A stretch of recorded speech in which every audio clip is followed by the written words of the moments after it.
Petite fille avec le crâne éclaté, où j'avais terriblement de difficultés. Ma fille, elle avait à peu près cet âge-là. J'étais pas capable de la regarder dormir. De voir les résultats de gens par milliers, par centaines de milliers qui meurent par coups de machette. C'est répugnant. Tu as vécu des choses qui t'ont changé, puis il y a comme un avant puis un après dans ta vie. Absolument. Ouais. Ce qui arrive, je pense, chez un militaire ou n'importe qui vit des moments comme ça, c'est que notre boussole, elle devient calibrée à un monde qui est cruel. Nos interprètes, quand ils se lèvent le lendemain matin, il y a une lettre du taliban qui dit « Je le sais pour qui tu travailles. Puis si t'arrêtes pas de travailler pour eux autres, moi tuer toute ta famille, mon esti. » On a le choix quelque part de penser à toutes les misères à travers lesquelles on passe, où on peut mettre l'emphase sur ce qu'on a réussi à faire. Puis j'essaye de plus en plus de faire les bons choix. What's up tout le monde, bienvenue dans un nouveau podcast avec vos deux animateurs préférés qui sont Alexandre et Rémi. et Rémi. Bienvenue parmi nous, on espère que ça va bien la gang, on vous reçoit cette semaine encore dans nos locaux au PMF, merci au PMF. Alex, ça va-tu bien? Ça va très bien et toi? Ouais, ça va super bien. Wow. On fait comme d'habitude, on a eu un commentaire de la semaine, je vous laisse Alex vous le présenter. Oui, pour l'épisode 92, je lis le commentaire de Pam BRP qui nous dit « Encore une fois, beau travail les gars. Vous laissez beaucoup de place à votre invité, vos questions sont pertinentes, la conversation n'est pas chaotique avec tout le monde qui se coupe. Beaucoup de podcasts devraient s'inspirer de votre grand professionnel. » Bon, Cool c'est très commentaire. gentil. C'est C'est gentil. très très gentil. Il y a d'autres gens qui sont moins d'accord. C'est ça. On très s'améliore gentil. à chaque semaine. Fait que c'est cool quand vous nous donnez vos commentaires. N'hésitez pas, tu sais, ça peut être constructif, négatif. On le répète à chaque semaine, mais tu sais, n'hésitez pas à nous dire ce que vous en pensez. C'est en lisant vos commentaires qu'on s'améliore. Donc, tu sais, likez aussi le podcast, partagez, abonnez-vous. Ça nous fait plaisir de vous lire. Et là-dessus, ben, je vous présente l'invité de la semaine. Donc, aujourd'hui, je te présente Check bien, ça va être super cute. On reçoit un ex-militaire vétéran canadien qui a fait 27 ans dans les forces d'armée canadiennes. Il a été lieutenant-colonel, déployé au Rwanda dans les années 94. Il a aussi fait d'autres missions comme le Liban, le Cambodge, l'Haïti, l'Afghanistan. Il me check puis il est comme ok, ça c'est bon. Il a été retraité de l'armée en 2012. Il a eu beaucoup de PTSD suite à ses missions, donc il a été un peu plus dans ce domaine suite à l'armée. Donc il a créé l'OSISS, qui est en bref un soutien par les pairs, qui a heureusement été implanté à l'échelle nationale dans les forces canadiennes, de l'armée canadienne. Et il a aussi écrit un livre qui s'appelle After the War. Et pour finir, il fonde le MHI, Mental Health Innovation. Et maintenant, il intervient aujourd'hui en entreprise et en milieu de soins pour la santé mentale, je crois, j'imagine. C'est ça. Donc, C'est bon. bienvenue, C'est bien Stéphane dit. Grenier. Ouais. Un bon recap. Merci la gang, ça me Ouais. fait plaisir d'être ici. Merci à C'est toi. cool. T'es parti de l'Ontario, si je me trompe pas. Bon, non, on est déménagé l'année passée d'Ottawa à Sainte-Anne-des-Lacs, qui est juste au sud de Saint-Sauveur. Fait que, Ok. Mais c'était le fun de venir. On est allé chez des amis hier soir. Ah, Ils bon, ont- cool. on Magnifique. est venu ici. Puis, Au début, en je me fait, sentais mal. J'étais comme, Colin, il vient-tu d'Ottawa, tu sais? non. Ben, en fait, c'était environ 3 heures de route totale. Quand même. Mais c'est un beau voyage la fin de semaine, puis c'est l'été. Fait que, Très je suis beau, content ouais. d'être ici. Ouais. Ça Pas me donne super. une excuse pour faire quelque chose de différent. Wow, Fait ok. que, Ben, c'est très apprécié que tu Nice. sois là avec nous. Nice. On demande souvent, en fait presque tout le temps maintenant, ton parcours scolaire. On va partir de là pour faire la ligne du temps totale. Là. Ouais. T'as fait quoi à l'école? Ben moi, j'étais à l'école Monseigneur Deschamps à Pierrefonds, à Montréal, dans Ok. le temps. Puis j'ai tout le temps été un genre de clown, moi, à l'école. Ma mère, si ma mère était ici, elle dirait, tu sais, conte donc l'histoire quand tu étais dans le trouble. Apparemment, je dirais pas l'histoire parce que c'est plus acceptable de dire ce mot-là aujourd'hui. OK. Je viens de me catcher, là. Ouais. Mais, tu sais, je disais des sottises, Ouais. c'était des jokes, je me faisais tout le temps punir. J'étais pas un écolier modèle, autrement dit. C'était un petit tannant. Ouais, un petit tannant, mais c'était pas des tannanteries méchantes, c'était juste un clown. Puis, Oh ouais, pour faire rire. En fait, mon parcours scolaire m'a amené plus tard au collège Bourgette à Rigaud. À Rigaud. ok. Ouais, à Rigaud. Et puis là, ben, c'était pas mal sérieux. Puis il y avait des éducateurs, puis envoyez donc. Puis je me rappellerai toujours, quand j'ai décidé, un peu au secondaire 5, de rentrer dans l'armée, un des éducateurs m'a fait la morale, puis il m'a dit tu t'offres pas 2 semaines dans l'armée, ça marchera jamais. On voulait te décourager un peu. soit ça, ou ben donc il me disait, t'es vraiment pas le type de gars qui va fitter, là. Pas assez sérieux. C'est absolument. Ouais. Fait qu'il a eu tort.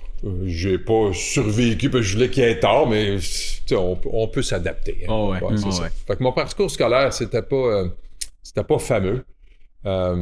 Puis en fait, quand j'ai gradué le secondaire, j'avais pas des assez bonnes notes pour rentrer au collège militaire de Saint-Jean. Il n'y a pas grand monde qui savent cette histoire-là, mais c'est pas grave. C'est à Saint-Jean, le collège?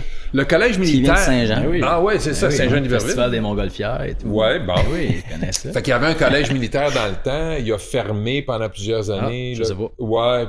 Fait que dans les années 80, le collège militaire à Saint-Jean, j'étais francophone, mais mes notes n'étaient pas assez bonnes. Mais j'étais tellement convaincu que je voulais aller au collège militaire et devenir militaire que j'ai répété mon secondaire 5 par moi-même. J'ai pas échoué mon secondaire 5, mais ça prenait des top notes, là. Ouais. Donc, j'ai répété ma dernière année de secondaire pour avoir des assez bonnes notes pour rentrer au collège militaire. Je suis rentré au collège militaire, puis là, ben, ça n'a pas bien été. Non? Pas parce que j'étais pas un bon militaire, parce que j'étais pas trop bon à l'école. J'étais pas niaiseux, mais tu sais, j'ai tombé endormi à l'examen de Noël. Au collège militaire. Au collège militaire. Puis là, Il y a un examen à Noël?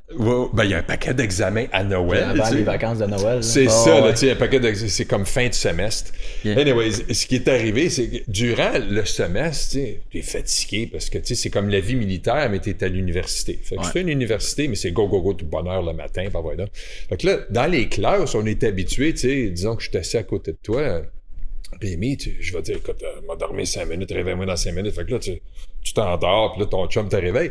Mais aux examens de Noël, ils te mettent dans une grosse salle. Puis là, ben, c'est pas tes chums qui sont à côté de toi. Non, c'est au hasard. Puis là, ben, j'étais là. J'aurais pas échoué l'examen, mais. Tu cognais des clous. Pow!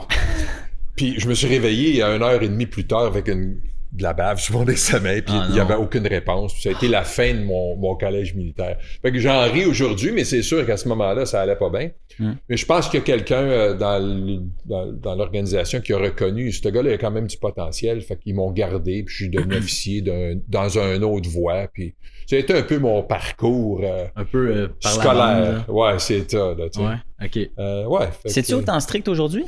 Rentrer à l'armée? Ben, je savais pas que c'était strict pour les notes. Non, c'est ça brise un peu les croyances. Le paradigme. Ouais. Parce que je pensais pas qu'il fallait des bonnes notes pour aller dans l'armée.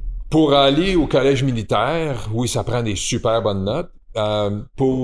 Puis oui, l'éducation aujourd'hui, c'est valorisé partout, comme ça devrait l'être dans le fond.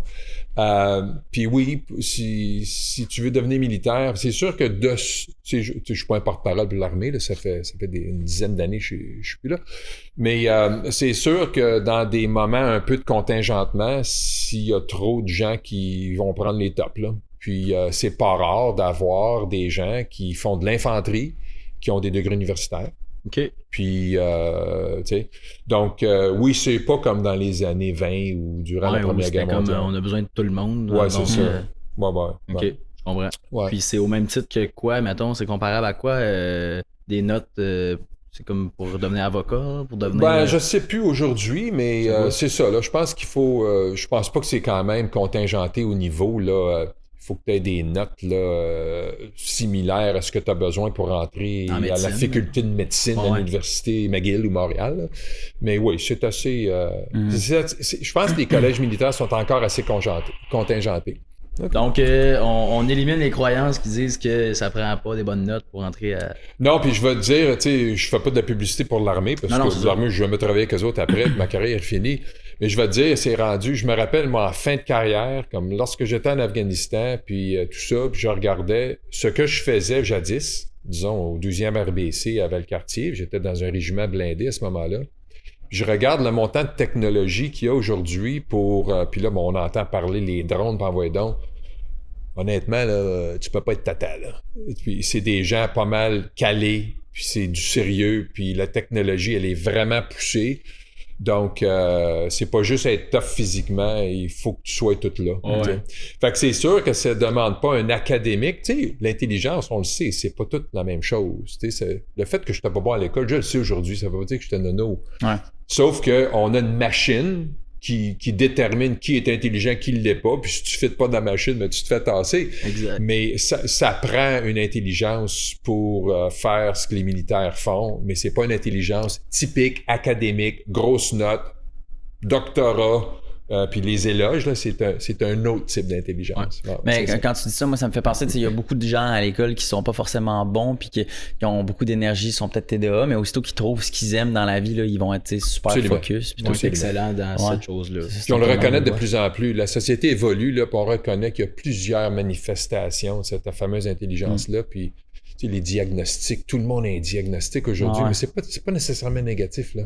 Ça fait de toi une personne qui est peut-être capable de faire beaucoup de choses, puis c'est le fun de voir la société évoluer, puis de reconnaître ces différences-là, d'être capable de vraiment là, s'adapter. C'est cool. Ces gens-là, souvent, vont être meilleurs dans certains domaines que quelqu'un qui a 2 doctorats. Absolument. Donc, est-ce que toi, tu voulais toujours rentrer dans l'armée quand tu étais jeune? Pas mal, ouais. Ça a été rapide quand même, là, après le secondaire. Ouais, ben je sais pas trop pourquoi. J'ai grandi des années, des années 60-70, puis à ce moment-là, il y avait la fameuse guerre du Vietnam qui était constamment à la télé, puis tout ça, puis malgré tous les aspects négatifs, je sais pas pourquoi, il y a quelque chose qui m'attirait, puis je viens pas d'une famille militaire pantoute. Mon père était dans le domaine de la construction, c'était un grutier, il a tout fait des gros chantiers au Québec, Manicouagan, La Grande, tous les gros chantiers hydroélectriques. En fait, il a écrit un livre, lui aussi, sur la vie de chantier dans ces années-là. C'est super bien écrit, puis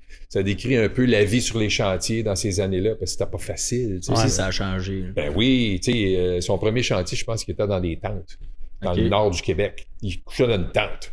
Ça devait être payant. Pas trop, je pense, pas dans ces années-là. Maintenant, quand tu vas dans le nord, c'est quand même trop. Oui, aujourd'hui, oui, mais dans ce temps-là, je pense que... nourri, puis... il parle la même, de ne pas savoir s'il y avait assez d'argent pour s'acheter une soupe ou un café. Qu'il s'est acheté une soupe parce que c'était un peu plus de bouffe, Fait que je pense que, moi, j'ai connu ça un petit peu, là, faire des choix comme ça, mais, nos ancêtres, là, ils n'ont pas eu facile autant que nous. Ils n'ont pas eu facile. Fait que quand on se plaint, plus notre génération, là, encore. Mais... quand on se plaint, il faut vraiment avoir un petit peu... On regarde en arrière et on dit « Hey, c'est pas si pire que ça. » Anyways. Effectivement. Plus dur à comprendre pour les nouvelles générations, évidemment. On est tous comme ça, C'est ça. C'est ça. OK. Donc, tu as un secondaire 5. C'est ça. Et ça s'arrête là. Ouais, je suis allé à Ryerson à un moment donné, j'ai fait des formations spécialisées, puis je vais faire le même, mais c'était pas des formations typiques 3 ans, baccalauréat. C'est ça. J'ai pas de gros, j'ai pas bien des diplômes sur mon mur. Ce qui est très correct aussi. Je le reconnais aujourd'hui. L'université de la vie, je pense que en fait, ce qu'on fait dans notre corpo aujourd'hui, on valorise essentiellement l'expérience vécue, puis l'université de la vie, j'appelle ça comme ça. Fait que c'est sûr que au milieu de ma carrière, je me suis ramassé dans un job militaire, puis tous les gens qui m'entouraient avaient toutes des maîtrises. Puis moi, je me suis ramassé là. Ça a super bien été. Mais j'étais pas le top. Là. Les gens, en anglais, on dit « people look down ». Tu regardes d'en haut. C'est ça. Ça devait être plus un de jugement, Mais moi, j'ai jamais eu un gros ego, puis ça m'a jamais aplati, cette affaire-là. Fait que j'ai fait ma place, puis ça a bien été. Puis justement, en fait... la semaine dernière, je suis allé à Ottawa pour un petit lunch avec un paquet de gens de cet environnement-là. Puis, c'est du bon monde. Puis je pense qu'ils s'en apercevaient même pas, qu'ils me regardaient. Puis on était 2. Un bon chum à moi qui était dans le 22, Michel Arsenault, puis il était comme moi, lui. Pas gros d'éducation, mais quelqu'un, là, ça coche. Puis tu sais, un bon gars. Puis moi et lui, on se faisait tout le temps un peu, eux autres... Des petites blagues de temps en temps. Puis je me rappelle même, à un moment donné, il y avait un général là, qui était venu, puis il serrait la main de tout le monde, puis là, il parlait « Toi, t'as fait quoi aux études? Moi, j'étais allé au collège militaire, puis tout ça. » Puis là, quand il est arrivé à Michel Arsenault, il dit « Toi, t'as-tu une maîtrise? » Michel a dit « J'ai un secondaire 5, mon général. » Puis le général a fait « Il est passé à d'autres choses. Ça, c'est vraiment, là... ça te rentre dans le collimateur. Hein, mais c'est le domaine militaire, c'est beaucoup hiérarchique, j'imagine? Absolument. Ouais, extrêmement. Absolument. Mais comme bien des corpos, puis tu sais, là, ça fait 10 ans, 12 ans que je travaille avec des grosses compagnies à travers le Canada. C'est pas vraiment différent. il y a de la hiérarchie partout. La seule différence, c'est que tout le monde a un uniforme, puis les gens portent leur salaire sur leurs épaules. Exact. Ils portent leur résumé sur leur poitrine, ça c'est les médailles, puis tout ça, tu sais. Fait que c'est un peu semi-artificiel comme ça, parce que tu peux pas avoir un meeting sans savoir, lui, il fait tant, puis il est allé à telle place, parce que nous autres, on lit ça vite, là, tu sais. Anyways. Mais c'est un cadre un peu de respect là, aussi, tu sais. Ouais, c'est ça. C'est juste que dans ton bureau de finances, tu peux arriver et ne pas savoir c'est qui le boss. Ouais, c'est ça. Tout le monde se mélange. Ouais. C'est moins... c'est moins évident. C'est moins hiérarchique. Ouais, moins évident. Ouais, c'est sûr. Est-ce que tu as fait... Fait que là, tu fais le collège, après tu rentres en tant que militaire. Ouais, c'est ça. C'est quoi les postes que tu as eus? Ouais, fait que j'ai fait à peu près 1 an à Gagetown. La formation d'officier, tu sais, dans ce temps-là, tu pouvais devenir officier sans avoir un degré universitaire. C'est pour ça que j'ai eu la chance, moi, à cet âge-là, dans ces années-là, de dévier du collège militaire puis devenir officier dans une autre voie d'accès à ces grades-là. Donc, je suis allé à Chilliwack en Colombie-Britannique. C'est un cours de base de 13 semaines. C'est pas mal go, là. Officier, c'est-tu le premier grade? Non, donc il y a 2 catégories dans l'armée canadienne, si on peut dire. Puis tu sais, souvent, on regarde une compagnie, puis on comprend dans le monde, disons, dans le monde québécois, tu sais, une job, disons, je pense qu'il y a encore des termes, collet blanc, collet bleu. Tu sais, autrement dit, les collets blancs, c'est les boss. Mettons en construction, tu sais, les caches blancs ou... En plein ça. Oh. Donc, un superintendant ou, tu sais... et puis, fait que t'as les collets blancs qui run la business, puis t'as les collets bleus, disons, qui sont sur le plancher des vaches, puis qui fabriquent les compagnies de construction. C'est ça, qui travaillent fort. Mais dans l'armée, c'est un peu comme ça. Et donc, t'as les officiers qui ont plusieurs grades. Donc, tu peux devenir général à un moment donné, un jour, où tu peux devenir colonel ou major ou capitaine. Puis là, tu as une autre hiérarchie qui est essentiellement tous les gens, disons, l'équivalent des collets bleus, si on peut dire. Et puis, eux autres, ben, c'est eux autres qui font en sorte, c'est le nerf de l'armée. S'il y a un déploiement, c'est eux. Ben, c'est tout le monde, sauf que tu as beaucoup plus de soldats, caporaux-chefs, sergents, adjudants. T'en as beaucoup plus que des officiers. Tu sais. Fait que dans un peloton d'infanterie, si on peut dire, il va y avoir un lieutenant, puis il va y avoir 30 non-officiers. Fait que l'officier, c'est le lieutenant, puis les 30 autres ou les 29 autres, on a dit des pongos, les gars ou les femmes, eux autres, c'est pas des officiers, puis ils créent une équipe, puis ils travaillent ensemble. C'est comme un genre le capitaine de l'équipe de football. Puis fait que c'est un titre, puis t'as aussi le rôle d'être le boss. Okay. C'est ça, tu sais. Oups, vas-y. Non, ben c'est ça. Ouais. J'allais juste dire, dans des groupes comme ça, est-ce que ça veut dire le capitaine, est-ce qu'il prend moins de risques? Est-ce qu'il est plus en arrière, puis c'est les autres qui ont plus de chances? Ça dépend de ton style de leadership. Ouais. Il y a des leaders qui vont être moins en avant, puis il y a des leaders qui sont plus en avant. Il y a des leaders qui vont avoir la personnalité de base d'être proches de leur troupe. Il y a des leaders qui seront pas proches de leur troupe. Tu sais, c'est comme la vie, hein. Tu sais, dans n'importe quel corpo, il y a des gestionnaires qui vont avoir le respect naturel puis authentique des gens qui travaillent dans l'équipe. Puis il y a des gens qui vont avoir le respect parce que t'es mieux de le respecter, lui, parce que c'est va te rentrer dans le collimateur, tu sais. Donc, essentiellement, l'armée, là, c'est un microcosme de ce qui se passe dans la société, dans le fond. On a du bon monde, on a du pas si bon monde. T'sais? Fait que le général là, qui a dit ça à Michel Arsenault, là, moi, je t'ai pas impressionné. Tu comprends? Fait que, peut-être que ça a un petit peu mieux évolué aujourd'hui. On l'espère. Ben, je suis pas sûr. Je suis pas sûr parce que, tu sais, je regarde la société, puis la société a pas évolué ben. Ça marche un peu comme ça parce qu'on fait beaucoup de contrats avec des grosses corpos. Fait que, c'est une question de leadership, c'est une question de personnalité, comment tu as été élevé. Si tu as été élevé tout cuit dans la bouche, puis tout le monde t'a servi toute ta vie, puis tu étais le prince ou le petit roi, puis tu deviens officier dans l'armée canadienne, ben, bonne chance. Là. Ouais, ça va être un peu plus tough sur les gens qui travaillent avec toi que si t'es humble, t'es quelqu'un qui a pas peur de te rehausser les manches, puis c'est ça. Fait que, est-ce qu'il y a beaucoup de femmes dans l'armée? Ben, il n'y en avait pas. Quand j'étais à Valcartier, moi, il n'y en avait pas. dans les armes de combat. Ça, on parle des années 80. C'est ça, des années 80. Fait que moi, dans mon 80, régiment, 90. il n'y avait aucune femme. C'était les années 80. Aujourd'hui, oui, il y en a. Est-ce qu'il y en a beaucoup? Je pense pas. Surtout dans les armes de combat. Les armes de combat, c'est pas confortable. Là. Vraiment pas confortable. Comment tu décrirais ça? Ben, c'est tough. C'est quoi la Ben, tâche? tu sais, en fait, moi, je l'ai pas eu tough, là, parce que j'étais dans le blindé. Fait que des chars d'assaut, des gros véhicules armés, avec des canons, pis envoyer donc. Fait que tu sais, t'es quand même... mais tu sais, la job la plus tough dans l'armée canadienne, c'est être fantassin, infanterie, là, avec une C7. Puis, tu sais, te cacher en arrière d'un parapet en Afghanistan, puis de te faire tirer dessus, tu sais, t'as pas de protection. Fait qu'essentiellement, c'est un job tough, là. Ouais. Et puis, quand t'es, disons, en Afghanistan, puis moi, je faisais plus ça, là, quand j'étais en Afghanistan, mais quand t'es en Afghanistan, ça devient pas plus tough que ça, là, tu sais. Donc, c'est sûr que moi, ma carrière dans l'armée, c'était dans le blindé, donc j'ai tout le temps été dans des gros véhicules.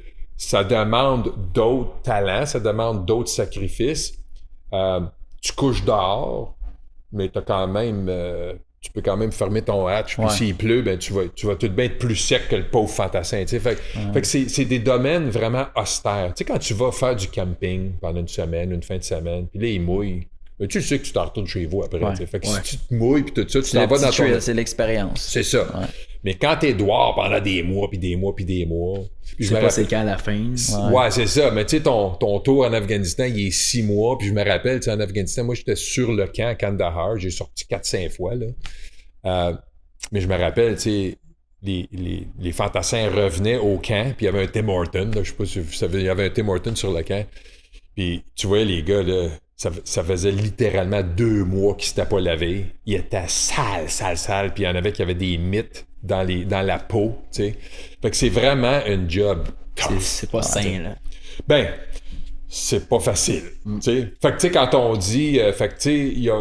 Puis je dis pas que c'est un métier que les femmes devraient pas vouloir faire, mais je pense que la société fait en sorte qu'il y a probablement encore aujourd'hui, statistiquement, moi, je pense qu'il y a un peu moins de femmes qui veulent faire ça que de gars. Puis c'est comprenable aussi, tu sais. Ouais. On n'a pas les problématiques... mensuel, si on peut dire. Fait que tu sais, c'est pas évident, là. Donc, c'est des domaines tough. Ouais. Avant d'être déployé à n'importe quelle place, comment ça fonctionne en fait?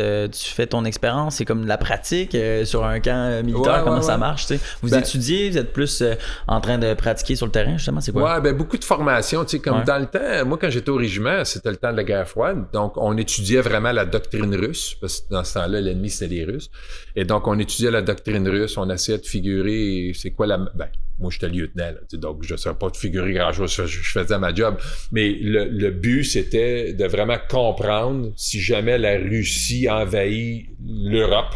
Nous autres, on avait une tâche, c'est de se déployer en Norvège à ce moment-là pour aider l'Europe à protéger le flanc nord de l'Europe. La Norvège, les pays nordiques. Puis on s'est déployé là à un moment donné. On est allé en Norvège avec tout l'équipement de Valcartier. Ça a pris des mois à déployer tout l'équipement. Puis nous autres, on a pris des avions, on est arrivés là. Puis on a passé 2 mois, je pense, dans la brousse norvégienne pour vraiment comprendre si jamais les Russes traversent la frontière, qu'est-ce qu'on a à faire, nous autres. Fait qu'il y a beaucoup de formation, puis il y a beaucoup d'entraînement.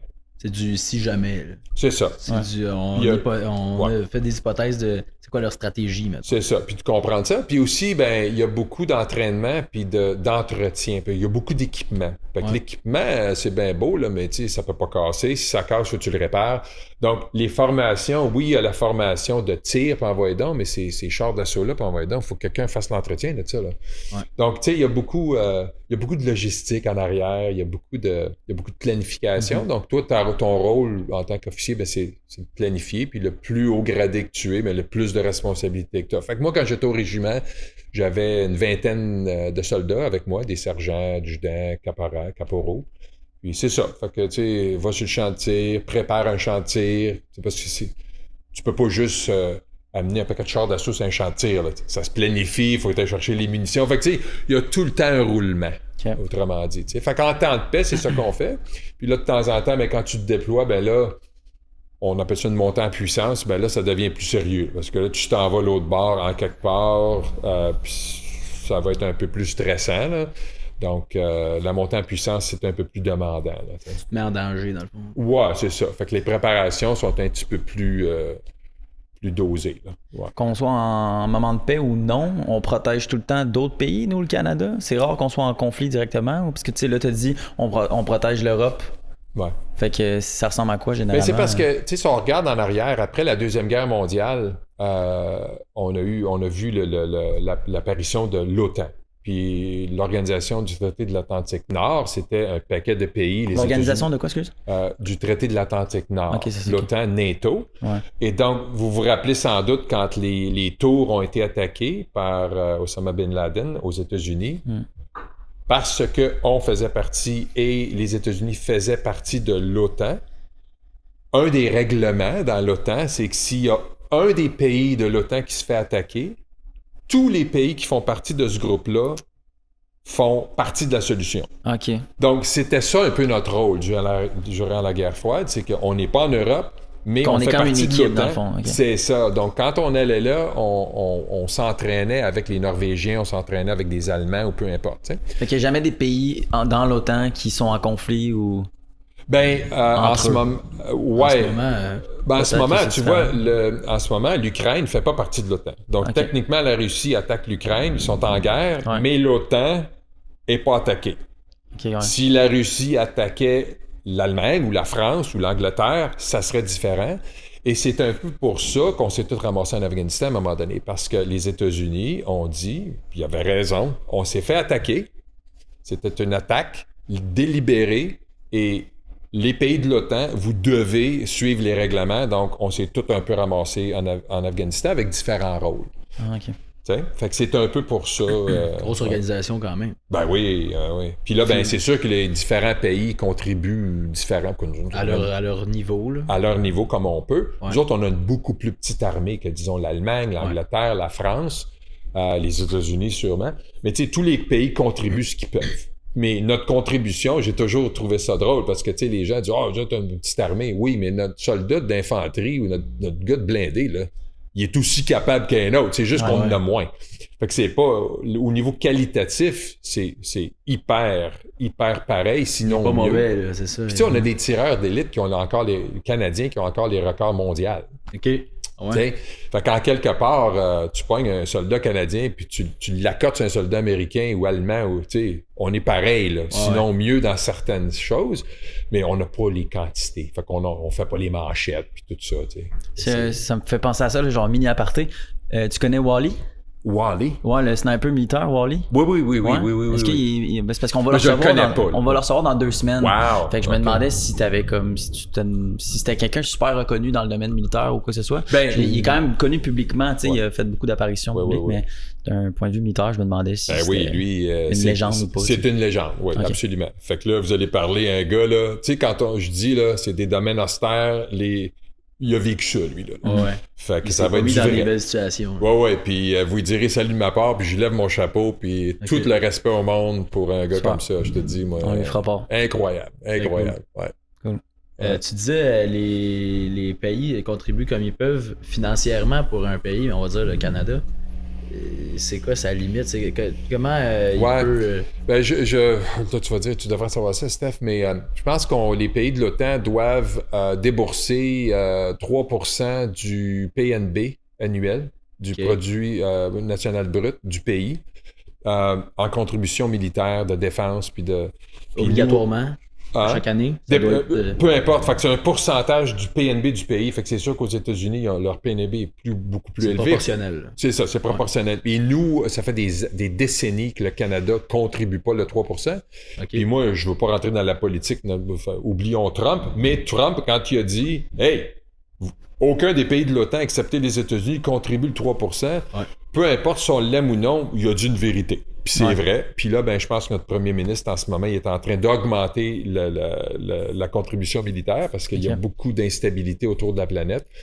Fait que, mais c'est ça, il y a des règlements à suivre dans l'OTAN, puis ça fait des années que le Canada ne suit pas ce règlement-là, puis on s'en sort. Puis là, ben, avec Trump a dit « Moi, je t'ai écœuré, fait que je vais le dire. » Fait que c'est sûr qu'il dit des affaires pas populaires dans ce cas-là, mais il n'y a pas de tort, là. Il dit une vérité. C'est de l'argent qui s'en va dans un fonds. Non, c'est tu dépenses le pourcentage pour ton Canada, pays, là. pour équiper ton armée, ok. pour que ton armée soit capable. Qu'elle grandisse, qu'elle suive la technologie et tout. C'est ça. Ok. Pour pas qu'elle soit broche à foin si jamais. C'est un peu ça, là, tu sais. Puis c'est comprenable, tu sais. S'il y a une équipe, ben on doit tous être capable de porter le ballon à un moment donné. On doit tous être capable de contribuer. Fait que. Faut que t'arrives avec du vieux stock, puis que tout brise, là. Ouais, puis des flip-flops, puis des bottes pleines de trous, puis des carabines qui tirent pas. Donc, c'est ça un peu la donne, tu sais. Ouais. OK, c'est intéressant. Ouais. Comment qu'on t'annonce que t'es déployé quand t'es militaire? Ben moi, en fait, quand mon premier... J'étais allé à l'étranger, mais le Rwanda, qui a été mon premier gros déploiement qui a fait que ma vie a changé complètement. Je me rappellerai toujours, j'étais au quartier général de la Défense nationale, et puis j'étais capitaine dans le temps. Fait que j'étais pas très, très senior, là. Mais j'allais à un meeting super important avec l'état-major. L'état-major, c'est tous les officiers puis les gens qui s'occupaient des opérations internationales. Donc, tous les déploiements à l'étranger. Puis dans ce temps-là, ben, dans les années 90, on avait des troupes, on s'est ramassé en Somalie, on avait des troupes en Yougoslavie. Puis à ce moment-là, en 1994, le génocide au Rwanda commence. Et donc là, tous les matins, il y avait des briefings là, avec tout l'état-major qui s'occupe de s'assurer que ce qui se passe outre-mer et nos troupes ben, sont soutenues, puis les redéploiements, puis envoyés. Et donc, parce que là, il n'y avait pas d'OTAN non plus.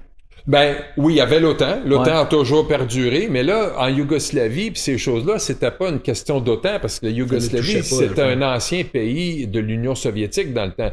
Fait que là, on était vraiment dans un mode maintien de la paix en Yougoslavie. Okay. On essayait de dire aux belligérants, arrêtez de vous tuer, puis on était entre les deux. Fait que le casque bleu, dans ces années-là, c'était vraiment important. Et donc, on avait énormément de troupes dans ces années-là avec des casques bleus. Donc, on n'était pas en guerre avec les belligérants ou les deux parties, les Croates ou les Serbes ou peu importe, mais on se faisait déployer, puis être dans le milieu, des fois, c'est aussi inconfortable que de faire tirer dessus, tu sais. Fait qu'essentiellement, on essayait de faire la paix, puis c'est pas facile quand les gens veulent se tuer, tu sais. Donc, essentiellement, à tous les matins, il y avait des gros briefings, puis moi, j'étais capitaine, puis j'allais prendre des notes. J'étais là, puis je prenais des notes, puis je revenais dans ma branche à moi, puis là, on figurait qu'est-ce qu'on va faire, nous autres. Ce matin-là, c'était un mercredi, je me rappelle pas de la date, un mercredi matin. Puis évidemment, le Rwanda, c'est un pays francophone. Le général, dans le temps, c'était le général Dallaire, un Québécois. Et puis, le DCDS, un 3 étoiles, un général 3 étoiles, il s'est littéralement viré vers moi comme ça, puis il dit... Grenier, il dit « Comment vite t'es capable de te déployer au Rwanda pour aller aider Roméo? » Là, j'ai dit oh. Puis à ce moment-là, j'étais déjà tout immunisé. Moi, j'étais censé me déployer en Haïti comme casque bleu. Donc, mes immunisations étaient toutes faites, puis je prenais déjà des pilules là, pour la mefloquine qu'on appelle pour la malaria. En tout cas, je prenais déjà ces pilules-là, fait que j'étais prêt à être déployé n'importe où sur la planète, en Haïti. Puis là, fait que je te dis, c'était un mercredi. Fait que je suis retourné chez nous ce soir-là, j'ai fait mes paquets, j'ai dit bye-bye à ma femme puis mes 2 enfants, puis le vendredi, je partais pour l'Afrique. Mais j'étais déjà un peu en stand-by. C'est juste qu'au lieu d'aller vers l'Haïti, je suis allé vers l'Afrique. Puis là, 11 mois plus tard, ma mission était finie, puis je revenais au Canada. Puis... Et quand on te dit que tu pars au Rwanda, t'es-tu stressé? T'es-tu enfin, non, je vais me battre excité. pour une bonne cause? Ou... Ouais, je pense que, tu sais, on regardait tout ce qui se passait, nous autres, on disait, ça va pas bien là, puis je sais que, tu sais. Mais, tu sais, quand t'es jeune, puis t'es militaire, puis tout ça, puis même aujourd'hui, tu sais, moi, quand il y a un défi, let's go! On le fait, tu sais. Fait que c'est pas différent, dans le fond, parce que t'es formé, tu sais dans quoi tu t'embarques, c'est pas une surprise. T'as pas peur de la mort? Non, je pense que j'ai jamais vraiment pensé à ça, honnêtement. J'ai pensé vraiment à la mort quand j'étais en Afghanistan, parce que il y a un collègue à moi qui m'a dit c'était vrai, là, on se faisait vraiment attaquer. Puis il y a un collègue qui m'a dit, oublie pas, Steph, quand je suis arrivé en Afghanistan, il dit, oublie pas, chaque fois qu'on sort du camp, là, on sait pas si on va revenir. Puis j'ai fait, c'est vrai. C'était vrai au Rwanda aussi, mais on se faisait pas cibler. On n'était pas la cible. Si tu... Il y a pas grand casque... Il y a un casque bleu, je pense, qui est mort au Rwanda, mais c'était littéralement un accident. Okay. C'était pas parce qu'il était la cible. Ouais. Mais là, en Afghanistan, on était la cible. Fait que ça augmente le sérieux. Ça fait pas en sorte, je pense, qu'un militaire a peur, mais tu dis, oh, OK. let's go. Ouais. Mais là, le let's go c'est un peu différent. Puis ta famille, justement, eux, c'était quoi leur réaction? Ils s'inquiètent énormément. J'ai toujours dit, moi, que les déploiements pour les militaires, je peux pas parler pour tous les militaires, mais les déploiements sont beaucoup plus difficiles sur la famille qu'ils le sont pour le militaire qui est là.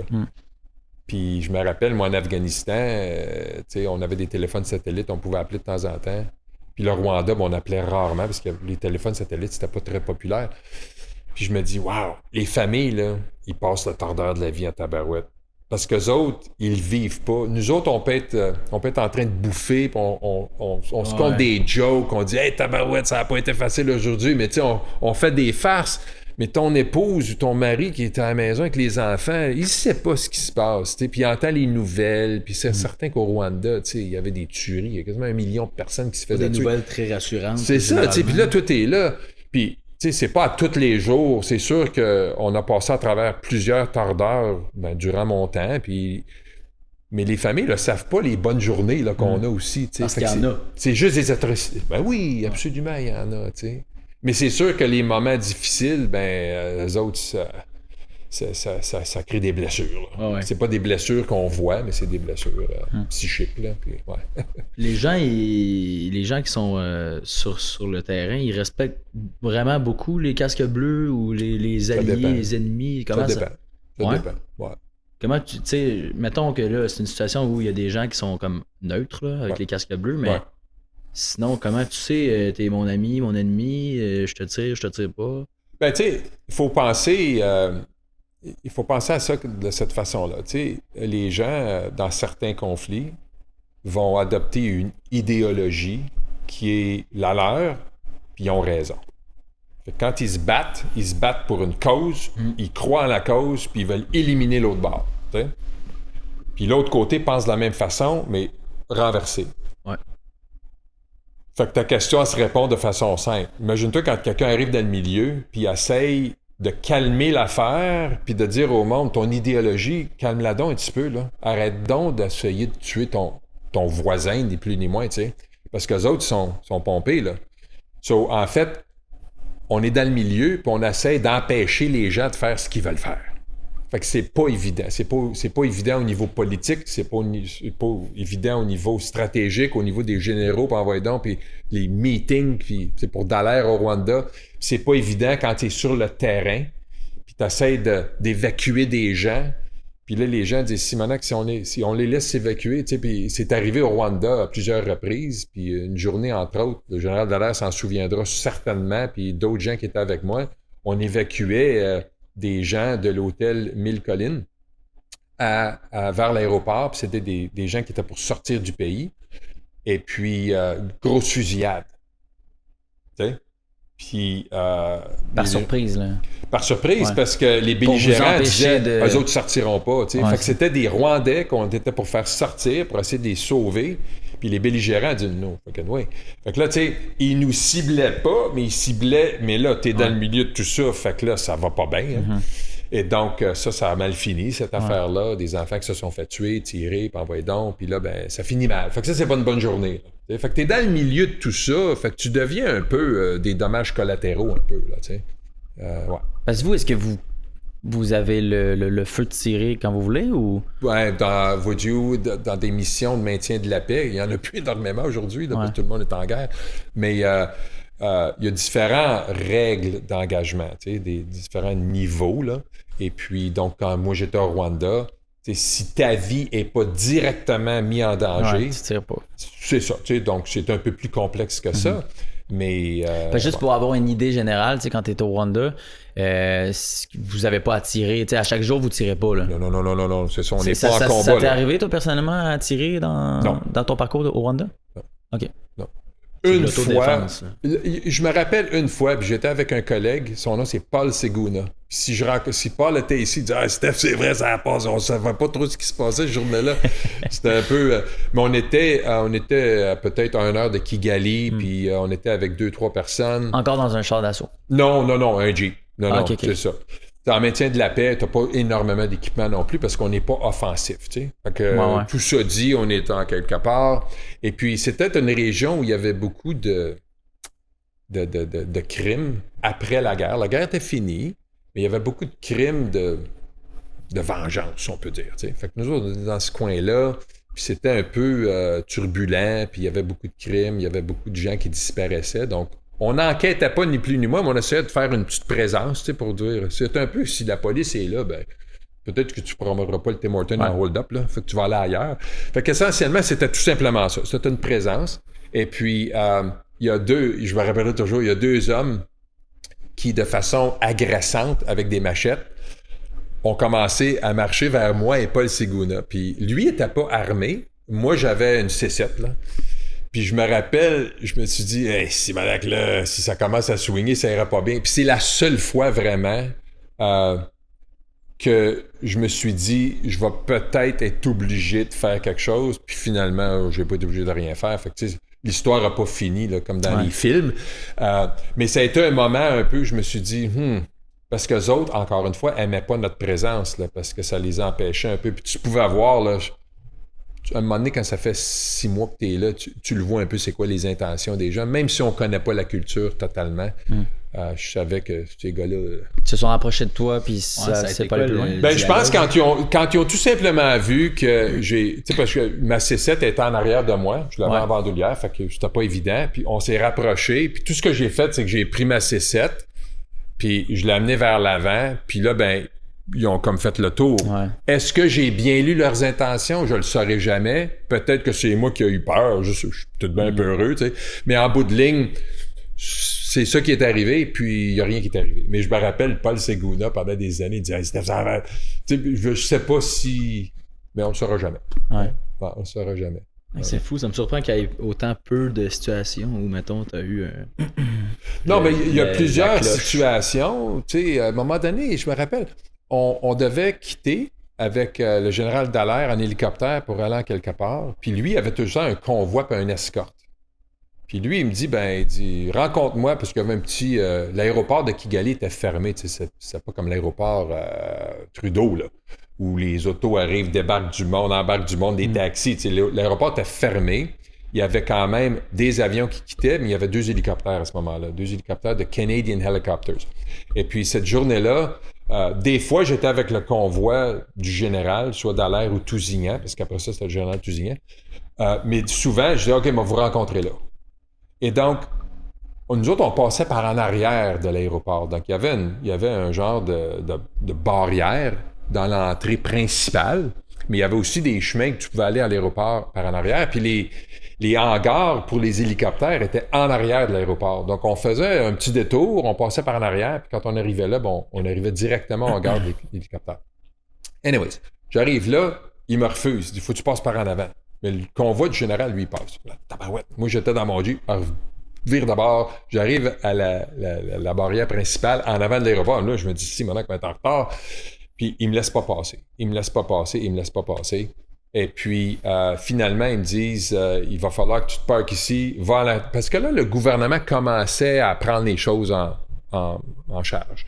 Il dit, va ici, ça te prend une permission, ça te prend un papier pour passer. Et là, j'arrive pour rentrer dans l'aéroport, puis j'avais un pistolet. J'avais un 9 mm. Le garde me dit, tu peux pas rentrer dans l'aéroport avec ton pistolet. Donne-moi ton pistolet. Ça, c'est une affaire que tu fais pas, là. Ouais. Tu fais pas ça. Fait que là, je dis, non, je vais aller chercher mon esti de papier pour sortir, puis tu vas me laisser tranquille. Fait que là, il y a eu un genre de mini-ostination. Et puis là, moi, je me dis, il va être en retard. Je vais être en retard? Parce que là, je vais pas faire attendre le général. Fait que là, j'étais un peu stressé, tu sais. Puis là, on s'ostine un peu, puis lui, il me laisse pas passer. Fait que là, je le bouscule pas, mais je fais le tour de lui. Puis je dis, je te donne pas mon pistolet. Puis là, je m'en vais vers le fameux comptoir pour avoir mon fameux papier que je vais lui donner pour être capable de passer. Tu sais, c'est des niaiseries, c'est juste des sottises. Puis là, j'entends, c'est AK-47 faire tchic. Puis je me rappellerai toujours, je marchais vers le comptoir, puis là, je dis, je fais quoi? Puis là, j'ai comme eu une sensation dans la colonne vertébrale, tu sais, comme un peu, tu sais, quand tu fais de la route, puis tu fais des affaires puis tu fais... J'ai eu cette sensation-là, parce que je me suis dit, il va me tirer dans le dos. Puis là, il est rien. Encore une fois, tu sais, c'est pas un film de John Wayne, là. Il est rien arrivé. Il essaie de m'intimider. Je suis allé chercher mon papier. J'ai donné mon papier. Puis je suis parti. Puis la journée est finie, tu sais. Fait que, tu sais, un déploiement, souvent, c'est un paquet. Pas en Afghanistan, mais dans ce contexte-là, c'est ça, là, tu sais. C'est un paquet de. Et de. Ah, c'est une bonne journée, tu sais. Fait que. Puis là. Plus de peur que de mal. Ouais, puis généralement, mettons. Puis tu sais, tu vas parler à quelqu'un d'autre la semaine prochaine du Rwanda, puis il va y avoir des affaires complètement différentes. Tu sais, il va dire non, je me rappelle pas de ça. Tu sais, il y a un dicton en anglais qui dit, si je le traduis, tu sais, chaque soldat vit une différente guerre. Puis c'est vrai. Tu sais, même si t'es côte à côte, tu vas percevoir. Puis c'est, tu sais, dans les années qui ont suivi, quand j'ai commencé à travailler dans le domaine de la santé mentale, c'est là où tu remarques que le même moment va avoir un impact totalement différent sur deux chums, là, des collègues, des gens qui se sont battus ensemble, puis ils vont percevoir ce qui leur est arrivé de façon différente. Souvent, ça cause des ennuis parce que des gens vont dire « c'est pas ça qui est arrivé ». Tu sais, ben c'est ça qu'il a vu, lui. Ou c'est ça qu'il a appris, ou c'est ça qu'il a retenu. Tu sais, parce que nos mémoires sont... C'est bizarre, la mémoire, hein? En tout cas, fait que... C'est un peu ça. Ouais. Mais par rapport à ça, justement, quand on préparait l'entrevue, on s'est souvent fait dire des vétérans qui ont vécu des PTSD par rapport à des déploiements. Il faut faire attention aux questions qu'on pose. C'est quoi les questions qu'il faut faire attention à ne pas poser à un vétéran? Si tu connais pas du tout son parcours, s'il y a encore des traumas. T'sais. Moi, je pense que la meilleure chose, c'est de leur en parler à eux. Parce qu'il n'y a pas de réponse facile. Puis en fait, ma réponse, c'est connexe à ce que je viens de te dire. Parce que chaque personne va vivre ces moments intenses d'une façon différente. Ils vont avoir des séquelles différentes. Il y en a qui n'en auront pas, il y en a qui vont en avoir. Puis il y a des moments banals qui vont causer des séquelles à quelqu'un. Comme moi, là, tous ces moments-là de difficulté, là, puis c'est ils vont me faire tirer, par voilà. C'est pas ça qui m'empêchait de dormir après. C'est la petite fille avec le crâne éclaté, où j'avais terriblement de difficultés. Puis en fait, quand je suis revenu à la maison, ma fille, elle avait à peu près cet âge-là. J'étais pas capable de la regarder dormir. Parce que les petites filles, tu sais, ça dort comme ça des fois. Ouais. Puis cette petite fille-là, avec le crâne éclaté par une machette, elle était comme ça. Et donc, tu vas dire, ouais, mais c'était pas ton incident avec le champ de mine, c'était pas le gars qui voulait te tirer. Non, en fait, c'est pas ça qui m'empêchait de dormir, c'est l'atrocité humaine. Un autre individu va avoir une réaction complètement différente. Donc, si vous interviewez des vétérans dans le futur, avant l'interview, demandez-leur, c'est quoi tes limites? Je veux pas pousser tes limites, on n'est pas là pour ça, je veux pas te faire de mal, mais je suis curieux, mais je veux pas pousser la curiosité puis être désobligeant ou peu importe, je veux respecter, tu sais. Donc, établis tes règles avec cette personne-là, un à un. Surtout que vous avez la chance avant l'entrevue. Ouais, ben oui. Parce que moi, j'ai pas la réponse, tu sais. Ma réponse à moi va être terriblement différente d'un autre. Comme je pense que c'est reste, comme tu as dit juste avant. Là, ouais. C'est ça. Mais je veux dire, c'est une procédure respectueuse, la façon que tu nous proposes. Ouais, je pense que oui. Puis à chacun ses limites. Tu sais. Parce que toi, personnellement, sachant que tu as eu des PTSD par rapport à l'histoire que tu viens de raconter en lien avec ta petite fille, est-ce que ça, j'imagine que pendant une certaine période de ta vie, sûrement qu'on pouvait pas te poser des questions en lien avec cette histoire-là ou? Non, c'est pas ça. C'est que j'avais terriblement de difficultés à accepter la vie ici. C'est trop rose? Ou... Ouais, j'avais de la difficulté à comprendre les challenges des gens qui sont ici quand je me disais, tabarouette, les défis qu'un Canadien, Québécoise moyenne vit, là, c'est pas la fin du monde, tu sais. Ouais. Fait que quand t'es dans un groupe social, puis tu jases, puis tout ça, puis t'entends les gens compter ce qui leur arrive, puis c'est des gros drames, puis envoie donc. Toi, dans ta tête, là, ça dérape, là, parce que tu dis que ça, c'est pas un drame, ça. Ouais. Fait que, essentiellement... Ça te fâche un peu à l'intérieur de toi? Ben oui, mais je pense que c'est un peu comme une boussole, là. Je sais pas si... Ça n'existe plus des boussoles, c'est tout le GPS aujourd'hui. On a vu ça dans les jeux vidéo. Ouais, OK. Fait qu'une boussole, là, tu sais, si je calibre ma boussole pour pointer au nord, ici au Canada, mais je m'en vais en Europe, il faut que je recalibre ma boussole parce que le nord magnétique n'est pas à la même place. C'est peut-être trop technique, là, mais tu sais, il faut recalibrer la boussole. Ce qui arrive, je pense, chez un militaire ou n'importe qui vit des moments comme ça, c'est que notre boussole, elle devient calibrée à un monde qui est pas comme ici. Pas commun. C'est ça. Et donc, quand on revient, notre boussole, elle marche plus, là. On sait plus ce qu'est le Nord. Et donc, pendant des années, 9 ans de ma vie, ça me tente vraiment pas d'aller dans ma famille pour entendre ce que je pense. Puis c'est pas parce que ma famille est plate, puis non son nono, mes oncles, mes tantes, mes cousins, mais ça me tente donc pas d'entendre des platitudes, là. Puis c'est pas parce que j'étais meilleur, c'est parce que on était plus compatibles. Ma boussole n'était pas capable de vivre une vie normale. Tu as vécu des choses qui t'ont changé, puis il y a comme un avant puis un après dans ta vie. Absolument. Ouais. C'est une très belle métaphore en passant. La boussole? Ben vraiment. Oui, puis la boussole est terriblement dure à recalibrer. Puis aujourd'hui même, tu sais, je parle de la petite fille, faut que je ravale, mais c'est correct, là, tu sais, je vais dormir à soir, puis c'est correct. Ouais. J'ai appris à vivre avec mes petits moments, puis ça m'intimide plus, tu sais, puis c'est mais correct. Ça a repris du temps. Oui, absolument, okay. C'est ça.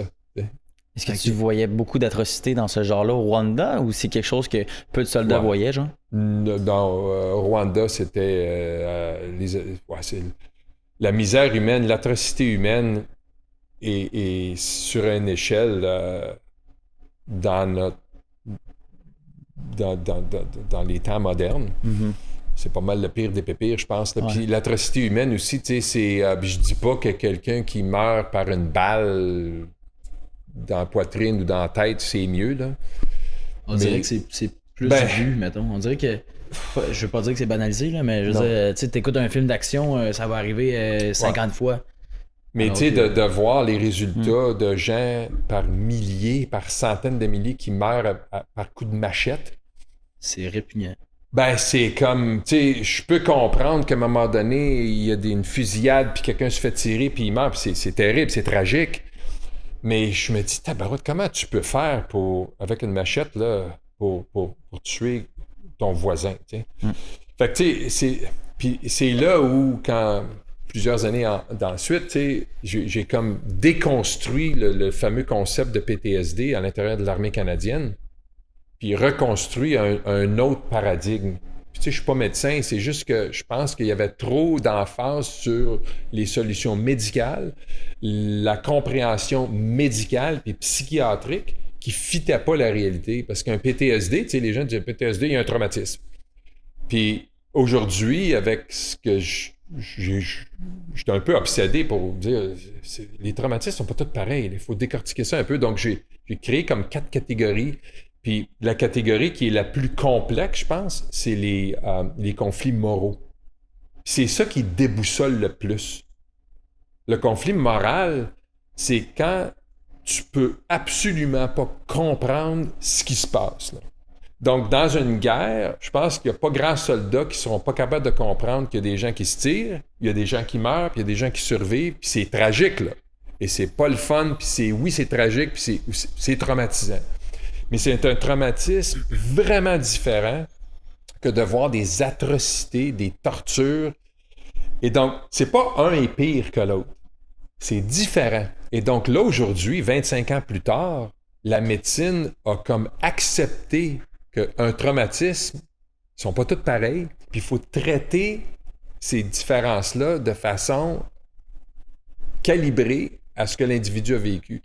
Donc, si quelqu'un a des traumatismes basés sur le conflit moral, c'est pas la même chose que si il se faisait tirer dessus puis il tirait. Je dis pas qu'un est pire que l'autre. Ça, c'est vraiment important. Mais c'est vraiment différent. T'sais. Et donc, les interventions cliniques, tout ça, doivent prendre différents chemins pour traiter ces problématiques-là. T'sais. Ça a été quoi, dans ton cas, ton processus pour être en mesure de retourner dans ta famille puis de dire ma tante, elle a eu un flat, puis c'était donc une mauvaise journée pour elle? Ouais, ben ça, ouais, je pense que c'est le temps.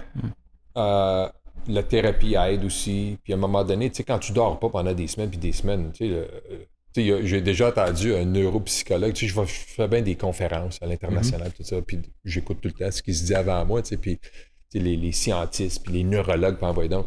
Puis j'ai déjà entendu ça, puis j'ai dit, c'est vrai, là, je comprends, tu sais. Quand on fait de dos, là, quand on dort, c'est le sommeil, c'est de la nourriture pour le lobe frontal du cerveau, d'après lui, en tout cas. Et puis, le lobe frontal du cerveau, c'est là où on a notre jugement. Fait que, tu sais, à un moment donné, tu perds le jugement. Là. Tu sais plus ce qui est vrai, tu sais plus ce qui est bon, tu sais plus ce qui manquait est... beaucoup de sommeil, fait que t'étais déréglé pas mal. T'es déréglé, puis ça n'a pas de bon sens. Fait que là, tu sais, quand tu commences à te rétablir, c'est pas comme « Ah, là, c'est correct si ma tante elle parle de son flat. » C'est juste que t'es capable de porter un jugement un petit peu plus humain. Tu sais, ma tante est bien fine, puis tout ça, mais... Elle va compter la même histoire, mais là, mon jugement est un petit peu plus calibré ou un peu plus reposé. Fait que... Plus capable de faire la part des choses, puis de dire... Puis d'accepter. Ouais. Puis de... C'est ça. Elle a pas vu ce que j'ai vu, mais c'est correct. elle est dans... Tu sais, ouais, c'est ça. C'est ça. Et c'est fou. Tu l'expliques souvent, ces histoires-là, à des gens de ta famille ou... Tu sais, le monde, sont-ils curieux? Jamais. De savoir ça? Non, Jamais. Ouais. Tu veux pas leur faire vivre ça, en fait? Pas vraiment jamais. Mais c'est intéressant parce que dépendamment des familles, tu sais, puis je le comprends, tu sais, peut-être pas vous autres nécessairement, mais tu sais, les gens qui sont un peu plus âgés vont tous se rappeler « Ah, mon oncle Jacques est allé à la guerre en Europe, puis quand il est revenu, il fallait pas qu'il parle de la guerre, tu sais. » Fait que moi, dans ma famille, c'est sûr que c'était un peu comme ça. Puis je me rappellerai toujours, à un moment donné, ça faisait 6-7 mois que j'étais revenu au Canada du Rwanda. J'avais quand même passé pratiquement 1 an total. Puis c'est pas que je voulais qu'on me demande, tu sais, mais j'ai commencé à réaliser... Non, c'est comme un gros non-dit, cette affaire-là. Il n'y a pas personne qui parle de ça. En tout cas, je suis à un souper avec du monde. Je ne dirais pas qui, mais c'est pas grave. Là. Puis il y a du monde là. Puis il y avait 2 personnes qui venaient de revenir de la Jamaïque. Puis pendant 2h30 de temps, les gens disaient « Hey, c'est comment la Jamaïque? » Puis là, c'était une grosse conversation. Puis moi, j'étais assis là, je mangeais mon spaghetti. Je me disais « Hey, c'est drôle, hein? Tu passes 2 semaines à la Jamaïque, tout le monde est curieux, veut savoir comment c'est. Moi, j'ai passé quasiment 1 an au Rwanda. Il n'y a pas personne qui m'a demandé. Il faisait chaud en Afrique? Fais-tu des bananes? As-tu vu des singes? Rien, là. Je dis pas, on va passer... Mais c'est parce que les gens marchaient sur des coquilles d'œufs. Un peu comme, il est peut-être capoté. Parle-y pas de ça, tu sais. Ouais. Puis je pense que c'est un peu malheureux. Parce que je ne pense pas que de demander à un vétéran, « Hey, t'as servi où? Moi, je suis en Yougoslavie. » Tu sais, de dire, comment de temps t'as passé là? Ou...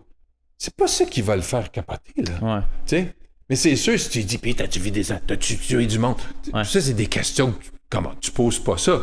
Mais que de rien demander, c'est un peu gauche aussi, tu sais. Ouais. Fait que... C'est quasiment insultant. Ben, je te dirais que oui, j'étais un peu insulté. Je me dis, écoute, moi, j'ai passé 1 an en Afrique, il n'y a pas personne qui me demande, as-tu vu des bananes, des singes, mais tu sais, une Comme semaine à la jamais. base, mettons. Là. Ben, c'est ça, là. Ouais. Mais en tout cas, j'exagère un peu, c'est une métaphore, mais c'est un peu le...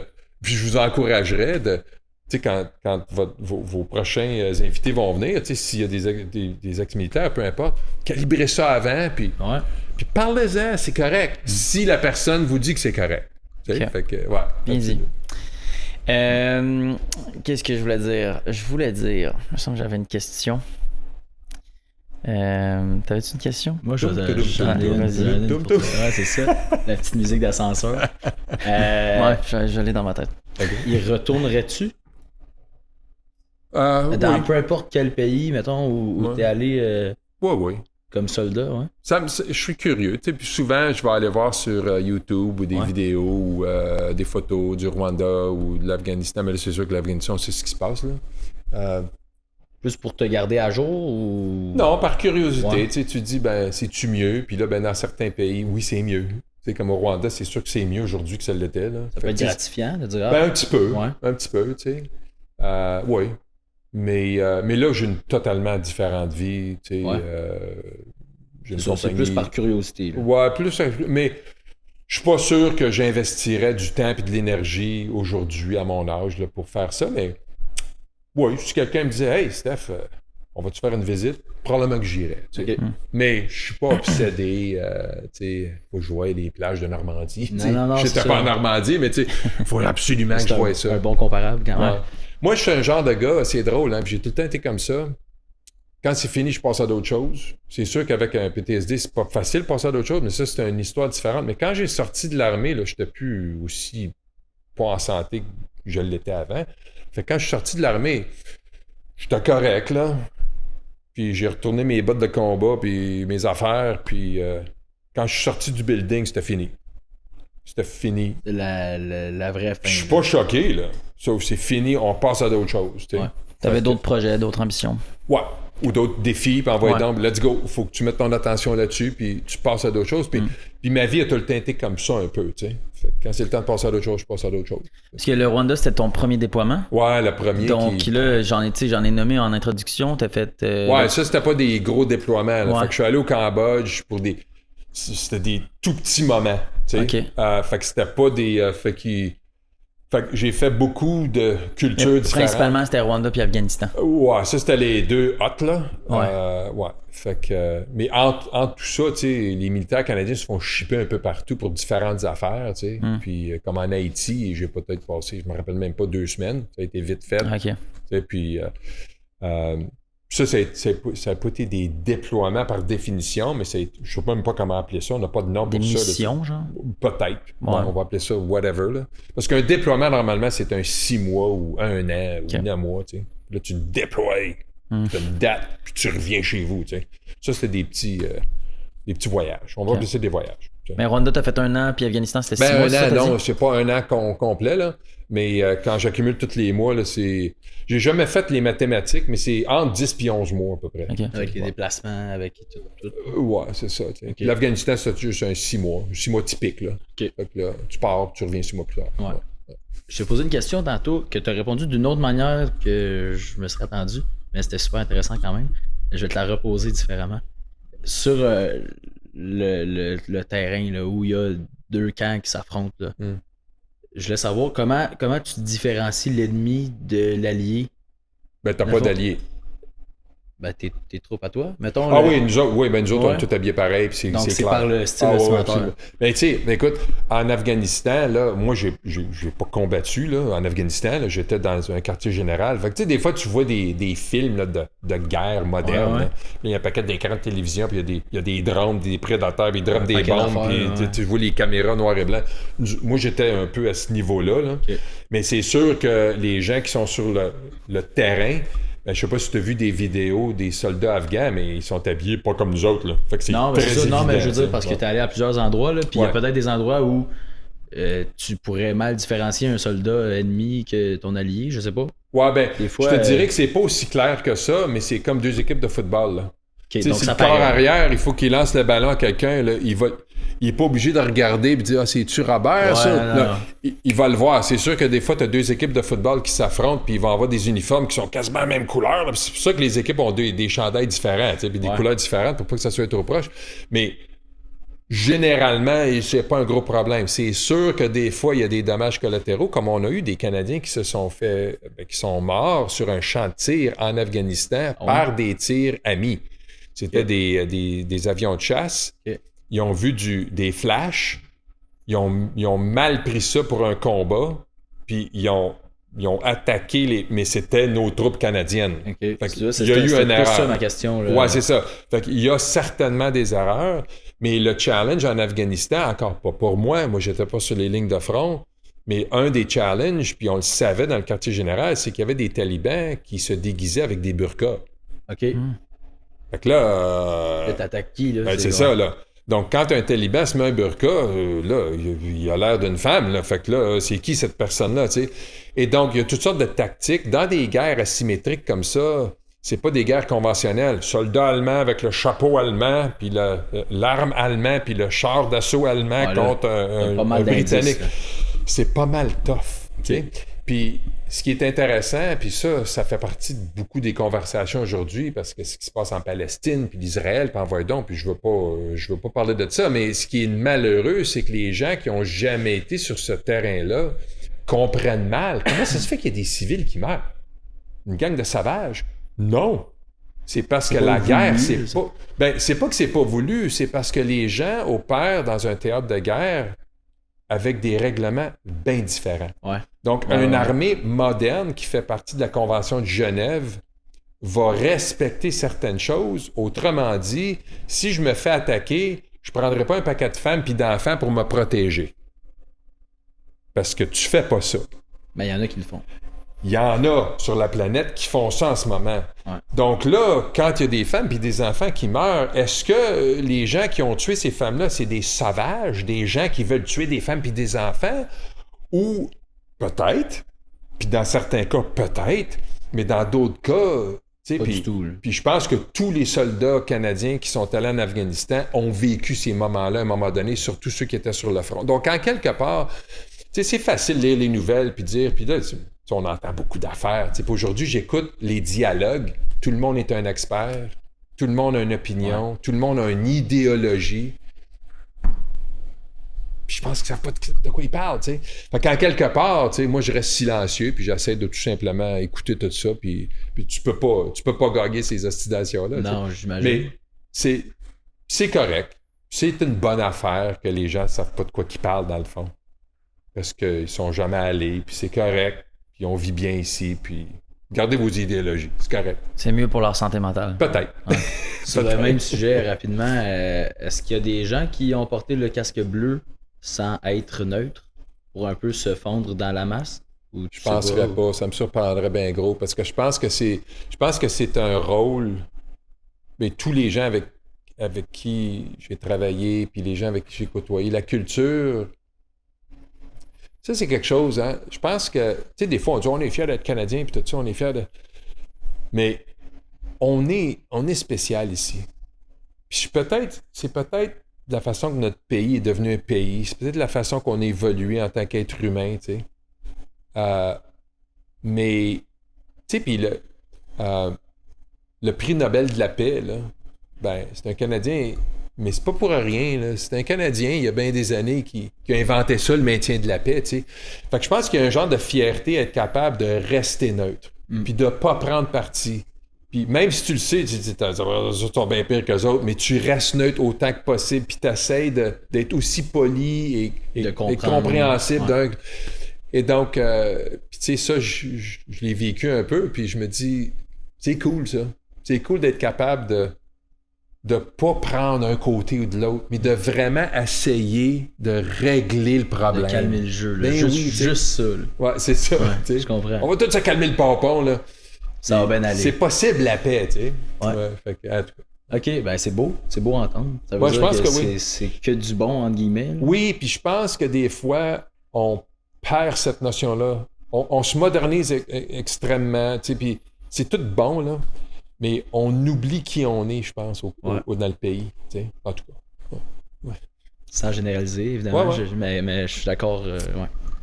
Est-ce qu'il y a des vétérans qui s'en remettront jamais puis qui auront comme tout le temps des PTSD ou ça peut toujours se soigner? Malheureusement, je pense qu'il y a des gens qui vont n'arracher toute leur vie, puis je leur souhaite pas ça, puis c'est malheureux, mais je pense que j'ai appris avec les années, ça fait 25 ans là, que je travaille dans le domaine de la santé mentale. Puis je me dis, peut-être que le domaine de la santé mentale, c'est pas différent que n'importe quel autre domaine. Il y a des patients qui vont être diagnostiqués avec un cancer, qui vont subir des traitements, qui vont aller en rémission, puis ils vont vivre une vie parfaite après, puis qui meurront pas du cancer. Ouais. Puis il y a d'autres qui vont malheureusement mourir de cancer. C'est ça. Fait qu'en quelque part, je pense que c'est différent, mais c'est peut-être compréhensible de cette façon-là. Il n'y a pas de remède miracle, autrement dit. Parce que toi, ce que tu as instauré, en fait, au début, c'est l'aide des pairs, c'est ça? Ouais, ce qui se produisait, c'est... Mais ça, puis en fait, oui. Donc, c'est le soutien par les pairs. J'ai pas inventé ça, là. Mm-hmm. Mais j'ai découvert que c'était terriblement important pour deux êtres humains de se soutenir quand un être humain va pas bien. C'était aussi important ça que l'être humain qui va pas bien ait consulté, prenne peut-être des médicaments, fasse une thérapie ou peu importe, puis que sans soutien avec un collègue, quelqu'un dans son environnement, le rétablissement est quasi impossible ou extrêmement difficile. Ouais. Donc, ouais. Et donc, que de découvrir qu'il y avait quelque chose de complémentaire au système médical, parce que moi, en fait, on me bourrait de pilules, puis on m'envoyait toutes les semaines voir un psychiatre. Puis t'es un peu dans la solitude aussi. Ah, t'es tout seul. Ouais. T'es tout seul. Puis le rétablissement, quand t'es tout seul, puis t'as pas d'espoir, puis tu te dis, coudonc, je suis en train de virer fou. Puis il n'y a pas personne qui dit, non, Steph, c'est correct, j'ai passé à travers ça, moi et tout, puis regarde, ça va être correct un jour, tu sais. Parce que t'as pas d'espoir. T'as pas de modèle. C'est ça. Et donc, tu sais, je sais que t'as probablement pas lu le livre, parce qu'il est juste en anglais, mais tu sais, mes 4 attentats de suicide sont documentés dans le livre. Puis ces moments de suicide-là, ils n'étaient pas dans le bureau de mon médecin, là. J'étais pas dans le bureau de mon docteur, puis je dis, je pense que je vais me couper les veines. Là, parce que le taux de suicide est élevé, c'est ça que tu veux dire? OK. Des vétérans qui ont été Pas déployés. juste aux vétérans, au Canada au complet. Tu croiras pas ça, là. Ah, okay? Le Canada, ouais, ça Absolument. j'avais déjà entendu parler, par exemple. en lien avec les militaires. Non. Ça, c'est le Québec, me semble. C'est pas l'endroit où il y a le plus de suicides. Oui, puis au Nunavik, dans le nord du Québec. Ouais. Et donc, puis ça, il faut vraiment là, que ça change, là, parce que, tu sais, le problème avec le suicide, c'est que je dis pas que j'aimerais qu'il y en ait un, mais il n'y a jamais de moment où la société se réveille. C'est tabarouette qu'on a un problème. Mais je vais vous dire ça, moi. Si vous regardez les statistiques du suicide au pays... Mais juste pour qu'on ait une idée, justement, est-ce que tu les connais?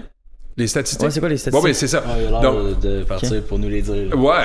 Donc, si on parle de statistiques, il faut aussi comprendre d'où viennent les statistiques.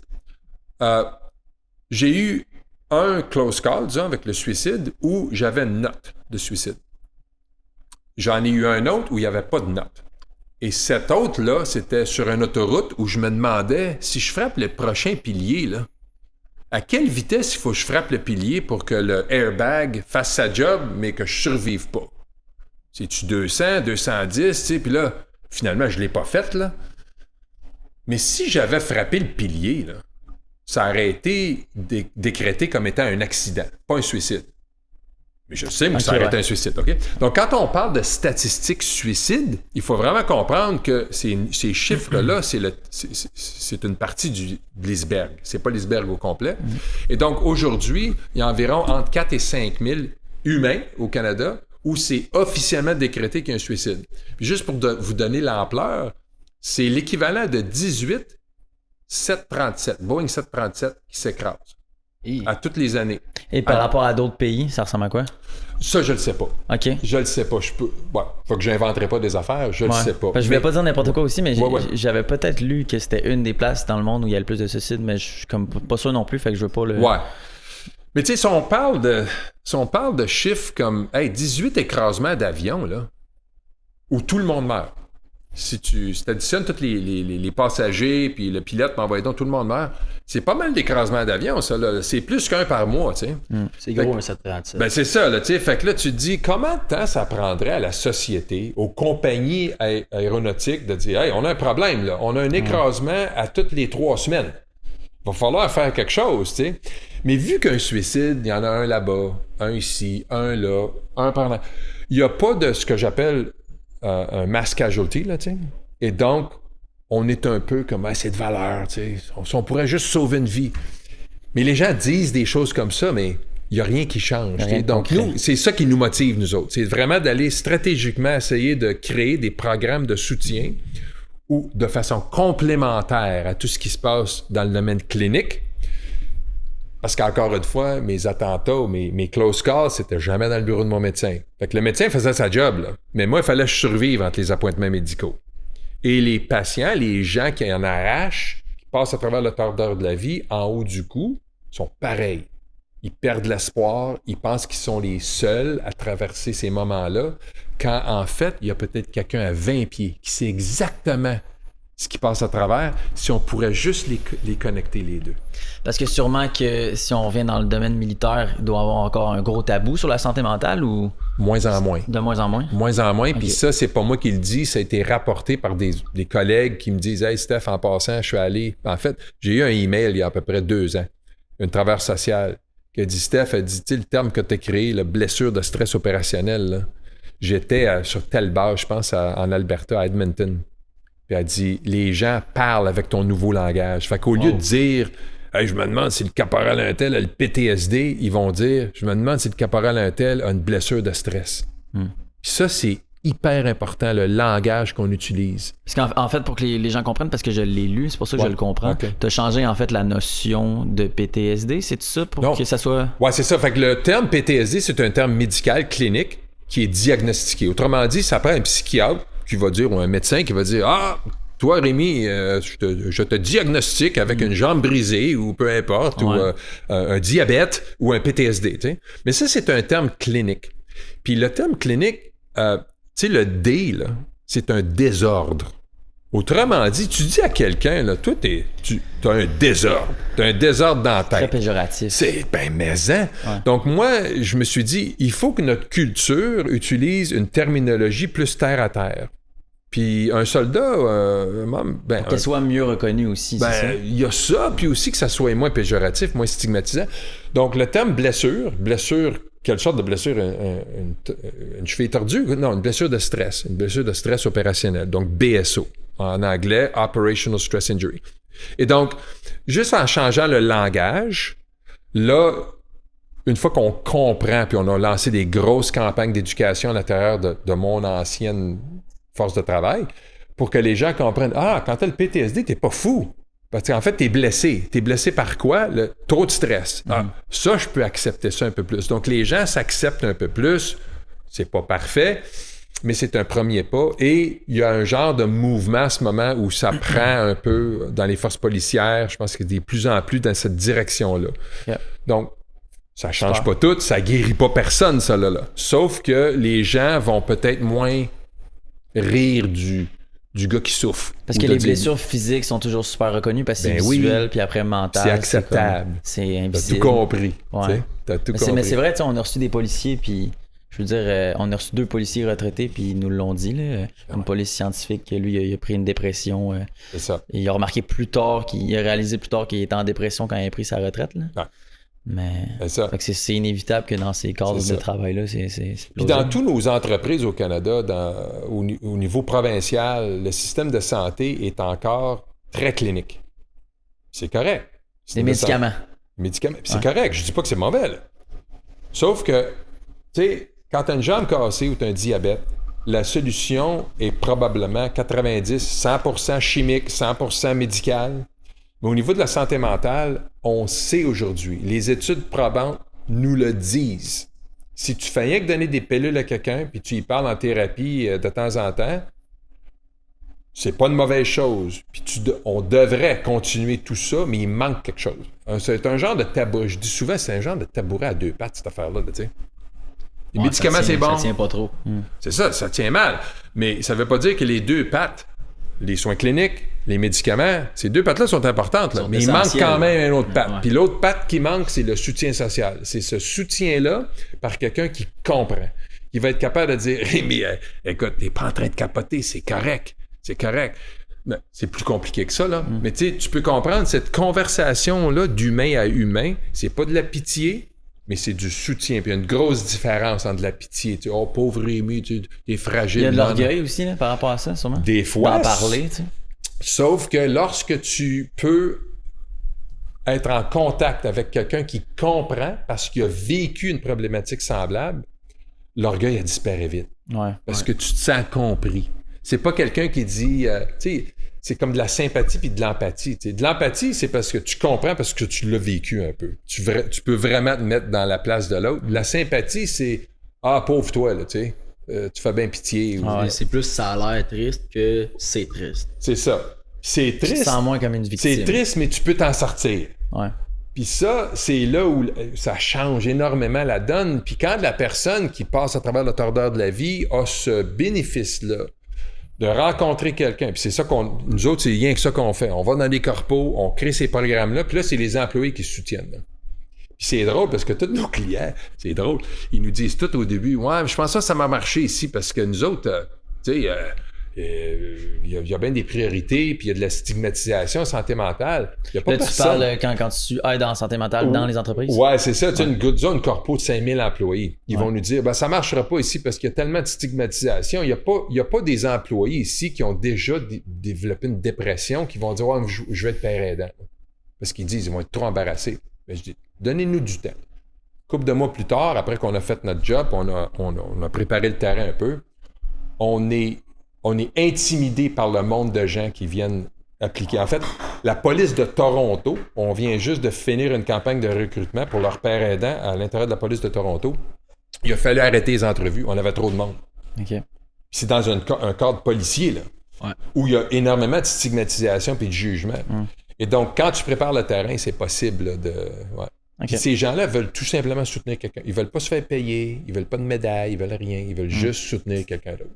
Ce qui est vraiment Puis à titre d'exemple, là, parce qu'on parlait de médicaments, là, parce qu'on parlait un peu de TDA au début, là, ben, je sais pas si c'était TDA, mais plus quand t'étais jeune, t'avais beaucoup d'énergie, tu sais. Ouais. Mais j'ai été content parce que j'ai un de mes amis qui a un podcast, puis il a reçu un professionnel de la santé, justement, qui disait que on surdose les enfants énormément quand ils ont des TDA, contrairement à plein d'autres pays. Puis je trouve ça intéressant parce que moi, exemple, quand j'étais jeune, tout le monde disait que j'étais TDA, tu sais, puis je suis pas allé me faire diagnostiquer ou quoi que ce soit, mais comme ça veut pas forcément dire que tu as de l'énergie que qu'on a le diagnostic facile. Ouais, c'est un diagnostic facile, fait que en tout cas, petit aparté là-dessus. Mais... Ben c'est vrai, clairement c'est vrai. Ouais. Ben, moi j'ai peut-être une opinion similaire, mais tu sais, je me base pas sur des recherches ou des données probantes, mais j'ai un peu cette opinion-là aussi, c'est que c'est vite de donner des pilules aux gens, tu sais. Puis je suis pas contre les pilules, là. Pas en tout. Mais je pense qu'en quelque part, on a peut-être cet instinct-là aujourd'hui, tu sais. Ouais. Bouton facile. C'est ça. Problème, diagnostic, pilule. Putain! Ma mère qui est enseignante est rendue avec des classes qui a plus de diagnostiqués que de neutres, je sais pas comment on appellerait un enfant qui est pas sous médication. Là. Qui est pas diagnostiqué. Ouais, dans le fond, c'est ça. C'est quand même fou, là. Je veux dire, c'était pas ça, là, pas si longtemps. Là. Ouais, c'est ça. OK. Wow. As-tu une anecdote de guerre à nous raconter? Qui n'est pas obligé d'être triste ou ouais, c'est ça, c'est comme libre jugement à toi, là. Oui, en fait, quelque chose qui est un peu positif. Quand j'étais au Rwanda, en fait, durant la guerre, c'est durant la guerre. Puis là, la guerre civile a fini. Puis là, en tant que casque bleu, on essayait d'aider le monde, tu sais. Et puis à un moment donné, on est arrivé à un orphelinat où ça allait pas bien, là, tu sais. C'était pas comme on voit des fois dans des films, là, tu sais, où les gens sont sur le bord de la mort parce qu'ils sont tellement maigres, ça fait 6 mois qu'ils n'ont pas mangé, là. Mais ça allait pas bien. Tu sais, donc, un peu mal nourri, puis tout ça. Puis il y avait un jeune enfant à peu près haut comme ça, là. Fait que je sais pas quel âge que t'as quand t'es haut de même, mais t'as peut-être, je sais pas moi, 4 ans, c'est ça, là. Maternelle. Ouais, tu sais.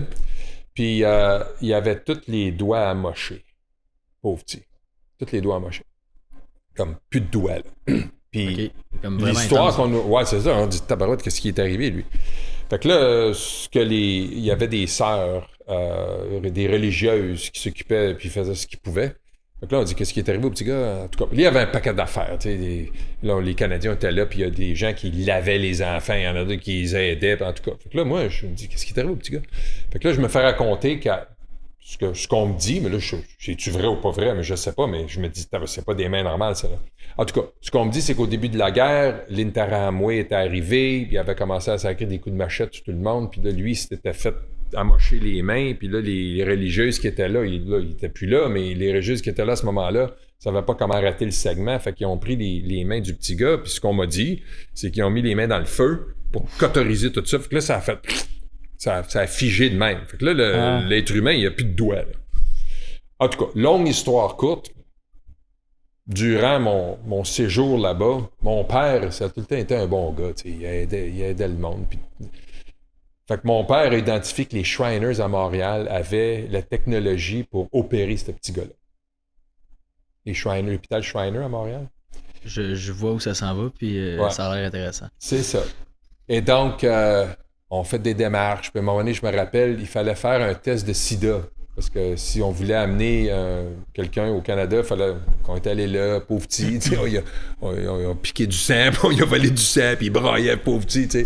Mais on essayait de voir s'il n'y aurait pas... Parce que, tu sais, en Afrique, écoute, si tu n'as pas de doigts, ça va pas bien nulle part. Mais si tu es dans une culture où il y a beaucoup d'agriculture, il faut que tu utilises des outils, des pelles, ben ça va aller encore plus mal. Fait que là, je me disais, tu sais, mon but, c'était pas de le sortir de sa culture, mais je me suis dit, si on peut lui donner des doigts. Fait que, en tout cas, tout ça dit, test de sida, c'est good, il n'y a pas le sida, c'est beau. Et puis, finalement, il est arrivé toutes sortes de chicanes. Toutes sortes de chicanes. Le gouvernement ne voulait pas le laisser partir, puis il y avait de la chicane, puis envoyé donc. Et puis, ma mission finie. Puis là, je suis bien démonté de ça. Je me dis, ça n'a pas fonctionné, mais là, c'est le temps de revenir chez nous, puis je vais être papa, puis je vais m'occuper de ma famille. Une couple de mois plus tard, j'apprends-tu pas que ça a fonctionné. Ah ouais? Fait qu'il y a d'autres personnes qui s'occupaient des démarches en arrière de ça? Oui. Il y a un ONG à Montréal qui continuait les démarches, les papiers, puis envoyait donc. Puis finalement, ben, l'histoire a bien fini. L'histoire a fini que l'individu est venu au Canada, au Québec, a subi, je pense, 7 ou 8 opérations par les Shriners, qui est une organisation but non lucratif. Puis j'ai vu, tu sais, je me tiens un peu au courant, pas tous les jours, mais je l'ai vu interviewer ce jeune homme-là. Et puis, durant l'interview, il a pris, c'était dans le temps des Blackberry, il a pris un Blackberry. Puis il a clic. Puis j'ai dit, ah ben, il y a des doigts. Ouais, ça a marché. C'est beau. C'est ça. Wow, ça, c'était combien de temps après, là? Parce que quelques années, s'il pas sur ça a été. Donc, moi, j'ai quitté le Rwanda en 95. Fait que je ne sais pas. Je te dirais circa là, 96, 97. Il est venu au Canada, les opérations. Puis là, ben, il vit encore au Québec. Puis, c'est donc bien cool. Ouais, c'est ça. Il y a du beau. Il y a du beau. Il y a du beau, tu sais. Puis en quelque part, tu sais, je pense que c'est là-dessus. Ça, c'est peut-être une métaphore de la vie, tu sais. Il y a bien des affaires qui nous arrivent dans la vie, tu sais. Puis on a le choix. On a le choix, quelque part, de penser à toutes les misères à travers lesquelles on passe, où on peut mettre l'emphase sur ce qu'on a réussi à faire ou le beau côté. Tu sais, il y a des gens qui disent « le verre plein, le verre... » C'est pas une question de verre, c'est une question de choix. On a des choix à faire dans la vie. Tu sais, la vie, là, je me dis, c'est simple, c'est un paquet de choix. À tous les minutes, on fait un choix. Puis j'essaye de plus en plus de faire les bons choix. Puis de choisir de sourire, de choisir d'aider le monde, autant que tu peux, tu sais, que ça soit une madame qui n'est pas capable d'ouvrir une porte, peu importe. Puis je me dis, si on peut tout un peu penser de même, puis pas perdre ça, pas perdre le côté humain d'être humain. Puis je pense que c'est ça qui m'inquiète. Moi, je suis grand-papa de 5 enfants, 5 petits-enfants, puis je me dis, j'espère que quand ils vont avoir une trentaine, quarantaine d'années, que l'humanité n'aura pas trop changé. Puis des fois, ça m'inquiète. Mais je ne mets pas l'emphase là-dessus. Je choisis de dire que ça va être correct. T'sais. Garder espoir. Ouais, absolument. Mais c'est aussi une question, je pense, d'éduquer énormément, comme tu l'as dit tantôt, l'éducation, ta personnalité aussi, comment t'es de base, où ça peut tout évoluer, tu peux devenir positif avec le temps. T'sais. Ouais, c'est ça, c'est peut-être plus facile pour moi de dire ça puis faire ça que quelqu'un d'autre, ça je le comprends. T'sais. Je connais beaucoup de gens qui sont pessimistes dans la vie. Ouais. Moi, je me suis toujours considéré comme quelqu'un de super positif, tu sais. Ouais. Mais j'ai grandi dans un cadre un peu parfait, tu sais. Fait qu'après, on peut pas connaître non plus le vécu des autres, mais je suis dans le même optimisme que toi, que j'espère que tout le monde va aller vers de plus en plus. Mais tu sais, là-dedans, là, je pense que ce qui est important aussi, c'est d'être capable de pas juger. On est dans une société aujourd'hui qui juge énormément. Et donc, je pense que ça aide pas. On se compare constamment. Puis je pense que les médias sociaux font en sorte que c'est facile de se comparer. C'est facile de penser qu'on est bon à rien. C'est facile de dire le succès, c'est ça. Puis si t'as pas ça, puis là, on se juge nous-mêmes. On juge les autres qui n'ont pas le succès arbitraire de ce que la société nous dit ou ce que les médias sociaux nous disent. Fait que je pense que l'être humain aujourd'hui a beaucoup plus de défis que moi, je l'ai eu quand j'étais plus jeune. Je pense que c'est des défis différents. Là. Peut-être. Moi, je les comprends mal, mais vous autres, vous êtes là-dedans, puis... je pense, tu sais, l'exemple des réseaux sociaux, c'est un bon exemple, mais on peut facilement l'utiliser comme un outil super positif, comme il y a des gens qui vont vraiment s'isoler, puis aller vers peut-être le côté plus sombre, tu sais, de Internet, puis tout ça, tu sais, fait c'est un peu propre à chacun. Ou comme tu dis l'inverse, puis se partir une compagnie à 16 ans, puis... c'est ça. Puis, wow, c'est la meilleure vie. Là. C'est ça. C'est super. Mais c'est comme n'importe quel outil. Tu peux te blesser avec un marteau, mais tu peux bâtir un beau château avec un marteau. Donc, en quelque part, le marteau de la génération d'aujourd'hui, votre génération, vous allez peut-être vous taper ses doigts. Des fois, on se tape ses doigts, mais si vous mettez l'emphase sur créer des beaux châteaux, je pense que c'est ça. Là, n'importe quel outil, on peut se blesser avec. On peut faire des belles choses. Ouais, c'est ça. Beaucoup de positifs. Il y aura forcément du négatif. Penses-tu possiblement que la guerre humaine là, de corps à corps va un jour ne plus exister? Que ça va être des affaires de machines puis de technologie qui se battent? On dirait, hein? On dirait, hein? On dirait.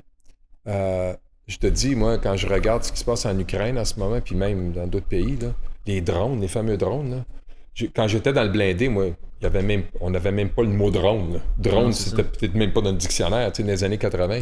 Puis je me dis, être d'un char d'assaut avec des drones qui droppent des grenades dans un trou, là, dans des écoutiers, ça doit pas être C'est tellement efficace en plus un drone. Là. C'est ça. Et donc, je me dis, wow, le champ de bataille dans les derniers 5 ans a changé énormément. Puis là, avec l'intelligence artificielle, où on s'en va, j'ai aucune idée. Je suis pas capable de prédire ça. Je suis même pas dans le domaine. Mais tu sais, quand tu t'arrêtes pour y penser, tu dis, wow, pas facile. Pas drôle. Un jour, il y aura peut-être. Ben, je veux dire, on s'en va par là, mais il n'y aura plus d'humains là, sur les champs de bataille. Mais je pense que l'humain est cruel. Hein? L'humain est derrière un écran, puis c'est encore pire puis peut-être. L'humain est là. cruel. Puis je pense que la cruauté humaine, je sais pas ce que ça va prendre, mais je pense qu'en bout de ligne, ouais. OK. Mais le risque nucléaire, est-ce que c'est encore présent? Ben, c'est sûr que statistiquement, puis oui. Tous les pays ont des bombes nucléaires? Non, pas toutes. Ah non? Non. Mais la plupart des grosses... Non, en fait, pas mais nous, on n'a pas de bombes nucléaires. Ah, on n'a pas de bombes nucléaires? Je pense qu'il y en a 2 ou 3. Non, il y a 7. Ah ouais, ou ok, 8. quand même. Bon, ouais, c'est ça. Donc, c'est pas... non, il n'y a pas énormément de pays qui ont des... Ben, je dis quand même. Je veux C'est dire, quand même 7, une réalité. C'est pas beaucoup, là. Puis, tout ce que j'ai à espérer, c'est... Ben, nous autres, tu vois, dans les années 80, quand c'était la guerre froide, puis c'était ça la grosse menace. C'était littéralement ça. On avait de l'équipement, puis on savait quoi faire avec nos chars d'assaut pour pas que le char d'assaut vire de bord avec une bombe nucléaire, puis tout ça. Fait qu'aujourd'hui, j'espère que les gens dans des positions de pouvoir réalisent le sérieux. Puis tu sais, je me dis, dans le fond, il y a eu plusieurs petites micro-occasions où ça aurait pu dégénérer et aller là dans les 3-4 dernières années. On n'en est pas arrivé là. C'est une bonne chose. Puis il y a des pays qui ont quand même la capacité. Mais il y a des pays, je pense que ils vivent et ils croient des choses complètement différentes des nôtres. Ouais. Puis je dis pas qu'ils sont pires, tu sais, ils pensent pas de la même façon que nous autres. Fait que je sais pas ce qui les empêche, eux autres, d'utiliser ces armements-là, tu sais. Puis encore une fois, j'essaie d'être vraiment, de pas juger, tu sais, puis de voir, j'espère qu'ils ont un instinct de moralité où ça dégénérera pas à ce niveau-là. Jusqu'à date, on va cogner du bois. Ouais. Parce que j'ai quand même beaucoup de misère à comprendre pourquoi quelqu'un, un individu ou une équipe, un pays, tu sais, pourrait comme actionner une bombe pour détruire comme une nation complète. Ouais. Tu sais, c'est comme vraiment inimaginable selon moi. Là. La haine. Ouais. Il y a des gens sur la planète, puis nous, c'est terriblement difficile pour nous, les Québécois, Québécoises, Canadiennes, de comprendre la haine qui peut habiter quelqu'un. Puis je vais te dire que lorsque j'étais en Afghanistan, je réalisais durant mon séjour en Afghanistan qu'on était tout simplement en train de créer la prochaine génération qui va haïr les Blancs, qui va haïr l'hémisphère ouest de la planète, parce qu'on est en train de tuer leur père. Mm-hmm. C'est leur père, ça, là. Le Taliban, ils ont des enfants, ils ont des vies, puis tout ça. Je suis pas d'accord avec ce qu'ils font. Mais du point de vue de l'enfant du Taliban, là, son papa, c'est son papa. Et donc, là, on a créé une génération d'orphelins. On n'a pas gagné. Ces orphelins-là grandissent. Ils ont toutes les raisons du monde de nous haïr. C'est ça. Tu sais, c'est vrai que j'avais pas pensé à ça, mais c'est vrai que ça a un énorme impact. Ça. Une roue qui tourne à l'infini. C'est ça qui est de valeur. Puis en plus, on a perdu. Ben, on n'a pas perdu, mais ça n'a rien mené. Là. On a vu ce qui est arrivé, on est sorti de là, le Taliban puis là, les petites filles ne peuvent plus aller à l'école. C'est ça qui arrive aujourd'hui. C'est quasiment pire, dans le fond. Ben oui, quasiment. Je dirais, je sais pas, là, mais moi, je me dirais oui. C'est pas évident. Non, c'est ça, exact. Ouais. Ton anecdote en toi était super intéressante, puis ça m'a fait penser, est-ce que des fois quand vous étiez au Rwanda, en Afghanistan, peu importe, est-ce que tu tissais des liens avec des habitants, des villageois? Est-ce que des fois vous mangiez avec eux ou vous étiez vraiment comme juste entre soldats, tu sais? Ouais, pas souvent. Ouais. Pas souvent. Parce que ça peut être des beaux souvenirs, tu sais. C'est pour ça que je le pose en fait. Pas souvent parce que je te dirais en général non. Par contre, quand j'étais en Afghanistan, j'avais des interprètes, des traducteurs, parce que je parle pas pashto ou dari, fait que là, ça prend des gens qui parlent. Et puis, un de nos interprètes ou traducteurs... Je fais une mini-pause, tu me feras penser à la fin. J'adorerais interviewer quelqu'un si jamais tu as un contact. Ouais. Mais bref, on s'en reparlera. Quelqu'un qui était traducteur? Ouais. Eux autres, ils passent le tendeur.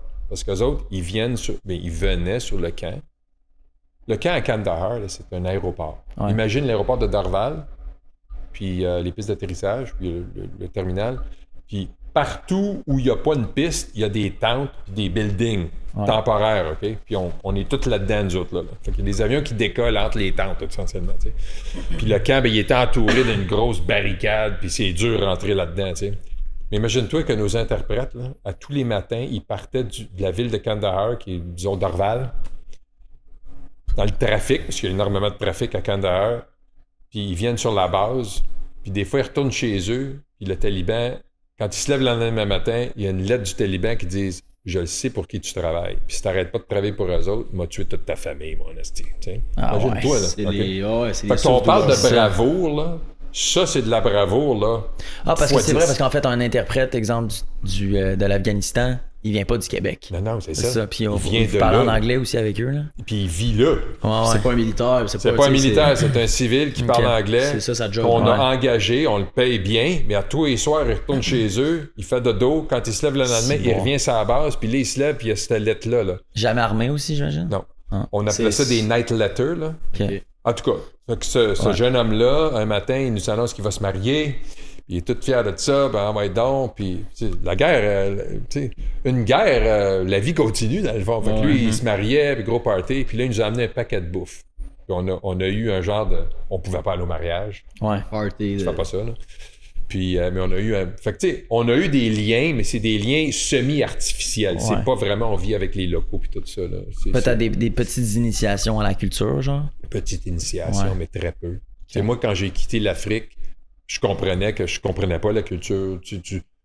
Ça prend énormément d'énergie et d'effort, puis de vivre avec la culture pour la comprendre. Tu sais. Puis, là, le contexte n'était pas vraiment propice. Non, mais c'est ça. Puis, tu peux pas dire... C'est comme quand on va en voyage, tu sais. Sauf que mon voyage était plus long. Ouais. Tu vas en voyage dans un pays, tu dis « Ah, t'as voyagé beaucoup. » Ouais, mais tu comprends-tu vraiment les cultures? Non, c'était pas le but non plus. Ouais. Mais t'as vu une couple de musées où t'as parlé à des gens, t'es allé dans des petits restos, ben voyons donc, mais ça fait-tu en sorte que tu comprends la culture? Pas vraiment, tu sais. Puis plus tu voyages, puis plus tu vieillis, plus tu comprends que tu comprends rien. Bien dit. Non, mais il y a une charte là-dessus. Ah ouais? Ben, moi, j'en ai parlé récemment avec des amis, mais c'est plus en lien avec des skills. Là, quand tu apprends quelque chose, au début, je sais pas si c'est la même chose, mais tu sais, quand tu t'apprends à faire du piano au début, les gens ils pensent que t'es bon, tu fais quelques tunes, puis toi aussi tu te sens bon, mais plus que tu apprends le skills, plus que tu te rends compte que tu connais rien. Puis de plus en plus que tu deviens bon dans quelque chose, c'est un peu cette perception-là qui change. Ouais, c'est un peu un aparté. C'est comme le but est complètement un parallèle. Continue d'être repoussé. Hein. Ah, t'es jamais au bout. Tu penses que tu fais du progrès, mais t'es aussi loin encore. Ah, c'est ça. Tu remarques que t'en as pas de progrès dans le fond. T'en as, là, mais c'est rien sur l'échelle. Ouais, c'est ça, exactement. Bon, OK. T'as dit un petit souper, bouffe et tout. Est-ce que pendant tout ça, vous avez le droit de permettre un verre de vin? Ah non, en Afghanistan, c'était sec. Ouais. Puis, je sais pas, c'était-tu dans mon 4e mois? Là, ça faisait 4 mois que j'avais même pas pris une gorgée de bière, tu sais. Puis, il y a un party parce que le chef d'état-major vient nous voir. Puis, je pense qu'il était venu nous voir avec, tu sais, dans la télévision Radio-Canada anglais, ceux qui commentent les games de hockey, là, vraiment pas plus. Je me ramène vraiment. Je sais même pas leur nom. Ouais, c'est ça, mais l'anglophone, l'équivalent anglophone. Ok. C'est ça. Il était venu avec eux autres, puis là, il avait fait une genre de game de hockey, puis il y avait un genre de party. Puis ce soir-là. Il était descendu du Canada. Il était venu du Canada pour booster le moral un peu, là, tu sais. Pour TSN, ça doit être. Je sais pas le job. Mais c'était pas une affaire télévisée nécessairement, c'était vraiment pour les troupes, là, tu sais. Fait que là, les troupes étaient venues sur la base autant que possible, parce que là, le champ de bataille, ben, ça continuait, là. Puis là, ben, c'était un genre de moral booster. Là. Puis cette journée-là, il y avait un petit party, puis tout le monde avait le droit à 2 bières. OK. Après la première moitié de bière, je commençais à être gorlot un peu, fait que j'ai arrêté, parce que ça faisait 4 mois que j'avais pas consommé une goutte de boisson. Tu sais. Sûrement que vous ne mangez pas non plus ultra. Oh, la bouffe, ben ça dépend. Là. Si t'es dans le désert avec les scorpions, puis comme peut-être un des invités que vous allez avoir à un moment donné, parce que je pense que vous allez en inviter un autre vétéran, là, mais peu importe.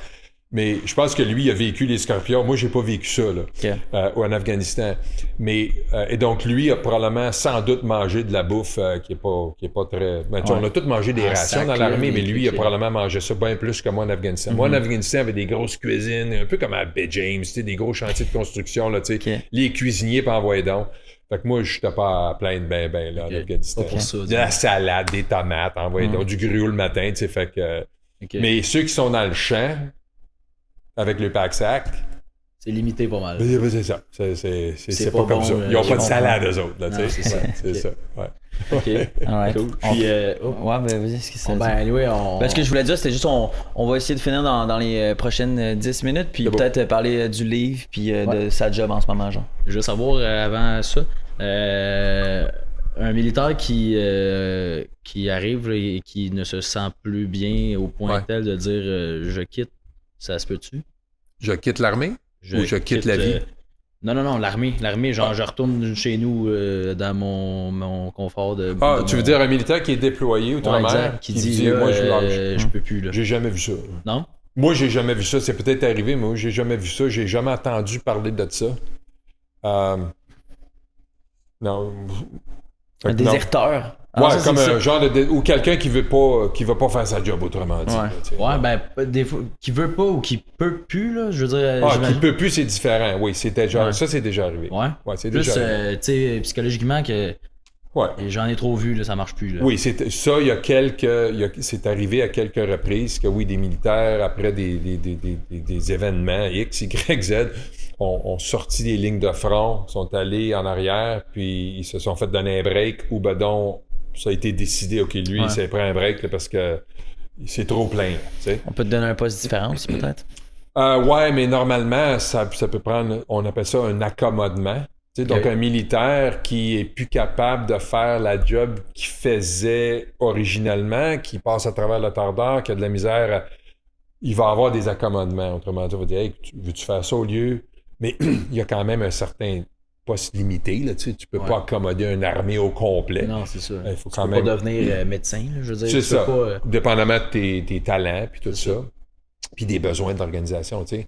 En bout de ligne, souvent, les gens disent « Ah, l'armée est cruelle. » Oui, mais d'un autre côté, une armée, c'est là pour faire Pour ça, ce là. job-là. Donc, Ouais. quand quelqu'un peut pas faire ce job-là, ben, c'est un peu comprenable que donne ta place à quelqu'un qui peut. Puis c'est pas parce qu'on Ouais. t'aime plus, c'est parce que il faut que tu te tasses, ça prend c'est quelqu'un mieux d'autre. comme ça pour tout le monde. Ben, c'est probablement mieux pour tout le monde, mais c'est sûr que la personne qui se fait tasser, c'est pas bien, c'est malsain au niveau psychologique. Tu viens de Ouais. te faire tasser. Puis ça, j'en ai connu énormément. Ah ouais? Des gens qui étaient des tops, là, puis qui se sont fait tasser. Puis l'armée, souvent, c'est pas... Vois-tu, moi, je me dis, c'est normal de tasser les gens, mais c'est le comment. Les gens, souvent, oublient que c'est comment on fait certaines choses qui va faire en sorte que le résultat est positif ou négatif. Puis je me rappelle, dans mes premières années où j'œuvrais dans le domaine de la santé mentale, 2000 à 2007, là, on tassait le monde. C'était inhumain, c'était ridicule. Tu sais, avant Noël, je fais annoncer, on te tasse, toi, juste avant Noël. Je me disais, pouvez-vous envoyer ces lettres-là au mois de février? Ouais. Pourquoi envoyer quelqu'un le 15 décembre? Tu sais, pas que ça fait une différence, mais ça va faire une petite différence. là, tu sais. Mais ça, c'est une niaiserie, mais il y avait des choses beaucoup plus stratégiques. Fait que c'est pas quoi, c'est pas qu'est-ce qu'on fait. Souvent, c'est comment on le fait. Tu sais. Ouais. Fait qu'en tout cas, oui, il y a des gens qui se font tasser. En proportion, c'est plus les gens qui disent je suis plus capable ou c'est plus tu n'es plus capable, va-t'en? C'est normalement, tu n'es plus capable, Ouais. tu rencontres pas la cote médicale minimale pour ton métier, fait qu'on va te tasser. Tu sais, Parce que- c'est rare les gens qui vont dire tassez-moi. Ben, quand j'étais là. Ça fait quand même. Ah, ben c'est ça. Le contexte, c'est ton que ça point de fait vue, 12 là. ans que je suis plus là, tu sais, fait qu'il Ouais. faut quand même prendre ça en mal. Ouais. Ok. Mais il y en a beaucoup. Qui se font tasser, oui. Ben, dans le temps, oui. Là, je sais pas de ce temps-là. Mais tu sais, il y a un peu moins de missions de ce temps-là. Il y a quand même des missions, mais c'est pas par milliers, là. Tu sais, comme, Ok. bon, à un moment donné, une couple de 1000 soldats en Afghanistan, mais on n'a plus ces grosses missions-là, si je me trompe pas. On a des troupes au Sierra Leone, on a des groupes quand plus même. petit, là. Ouais, mais c'est pas des grosses missions comme l'ex-Yougoslavie, puis disons le Rwanda ou l'Afghanistan, ces choses-là. là. Ok. Intéressant. Ouais. On peut parler de ton livre. T'as écrit un livre, c'est-tu une grande fierté, ça, pour toi? Pas vraiment, en fait. Tu vas dire, non, c'est quoi ton problème? Pas vraiment. J'ai rencontré un psychologue et un psychiatre qui savait vraiment mon cheminement, tu sais, parce que moi, mon temps dans l'armée canadienne, j'ai passé 29 ans dans l'armée, mais ma carrière a été définie en 3 différentes décennies, si on peut dire, tu sais. Fait que première décennie, j'étais, disons, régiment blindé, tout ça, l'armée. Après ça, la deuxième décennie, déployé un peu partout sur la planète. Tu sais, le Rwanda, le Cambodge, fait que déploiement outre-mer. Puis la dernière décennie, ben, c'était d'œuvrer dans le domaine de la santé mentale, pas au niveau clinique, au niveau leadership, au niveau culture. C'est quoi la culture militaire, tu sais? Donc, j'ai eu... C'est un bon Québécois, Christian Couture, un gars dans le coin de Chicoutimi, un général 3 étoiles. Puis ça, là, ça va rester mon héros pour le restant de ma vie. Un général? Un général, Christian Couture, un gars du Royal 22e Régiment. On salue Christian. Absolument. Il est décédé, malheureusement, dans l'année ou deux suivant sa retraite, dans un accident de skidoo. OK? Tragique. Tu sais, dans la vie, on rencontre des bons humains. Ouais. Ben lui, là, ça n'était un à n'importe quel niveau. C'est pas parce qu'il était général. Mais lui et moi, quand on s'est parlé de mon idée de créer un programme de soutien par les pairs, je me rappellerai toujours, puis ça c'est une anecdote cute, mais vraie. On avait un meeting de 15 minutes. Le meeting a duré 1 heure. Puis quand tu es dans un bureau d'un général pendant 1 heure, là, la ligne d'attente, là, parce que ces généraux-là, c'est un meeting après l'autre. Tic, tac, tac, tac, tac, tac. Mais c'était tellement important pour lui, il se foutait des autres meetings, puis on a passé plus que 15 minutes, OK? Puis à un moment donné, c'était sur l'heure du lunch. L'heure du lunch a commencé. Il y avait une sandwich avec de la moutarde, puis je me rappellerai toujours. Tu sais, on pense à un général chez quelqu'un. C'était pas un général pimpant, ça, là. C'était un général terre à terre, un humain. En tout cas, on jase de tout ça. Il comprend mon idée pour le programme de soutien. Il mangeait sa sandwich au jambon avec de la moutarde. Il y avait un petit peu de moutarde. Il a pris une napkin. Il s'est échié à moutarde. Il a mis ça. Puis là, il a dit, si je comprends bien, là. Puis là, il a fait un dessin sur sa napkin. J'aurais dû la garder, puis j'aurais dû l'encadrer. Parce qu'il a fait un dessin, parce que les généraux, ça passe avec des maps et des flèches. Hein. Puis là, il a fait un paquet de flèches là-dessus. Puis il dit, c'est ça ton idée, hein? Je dis, c'est en plein ça, mon général. Il dit, OK, let's go, on le fait. Puis c'est lui qui m'a donné essentiellement le terreau pour semer les graines de soutien, puis semer les graines qui vont faire que la culture militaire va changer. Ouais. C'est grâce à lui. S'il n'avait pas écrit ça sur sa napkin avec la moutarde, là. Et puis c'est là que j'ai commencé à œuvrer en santé mentale. Et donc, je travaillais avec des psychologues, des psychiatres, puis tout ça.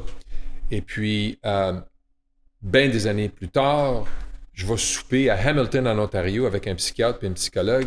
Puis le psychiatre, que je connaissais bien, Don Richardson, il dit, Stéphane, il faudrait que tu écrives un livre.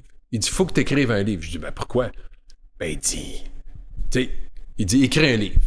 Fait que, je suis fier? Oui. Mais non, parce que c'est lui un peu qui m'a dit, écris un livre.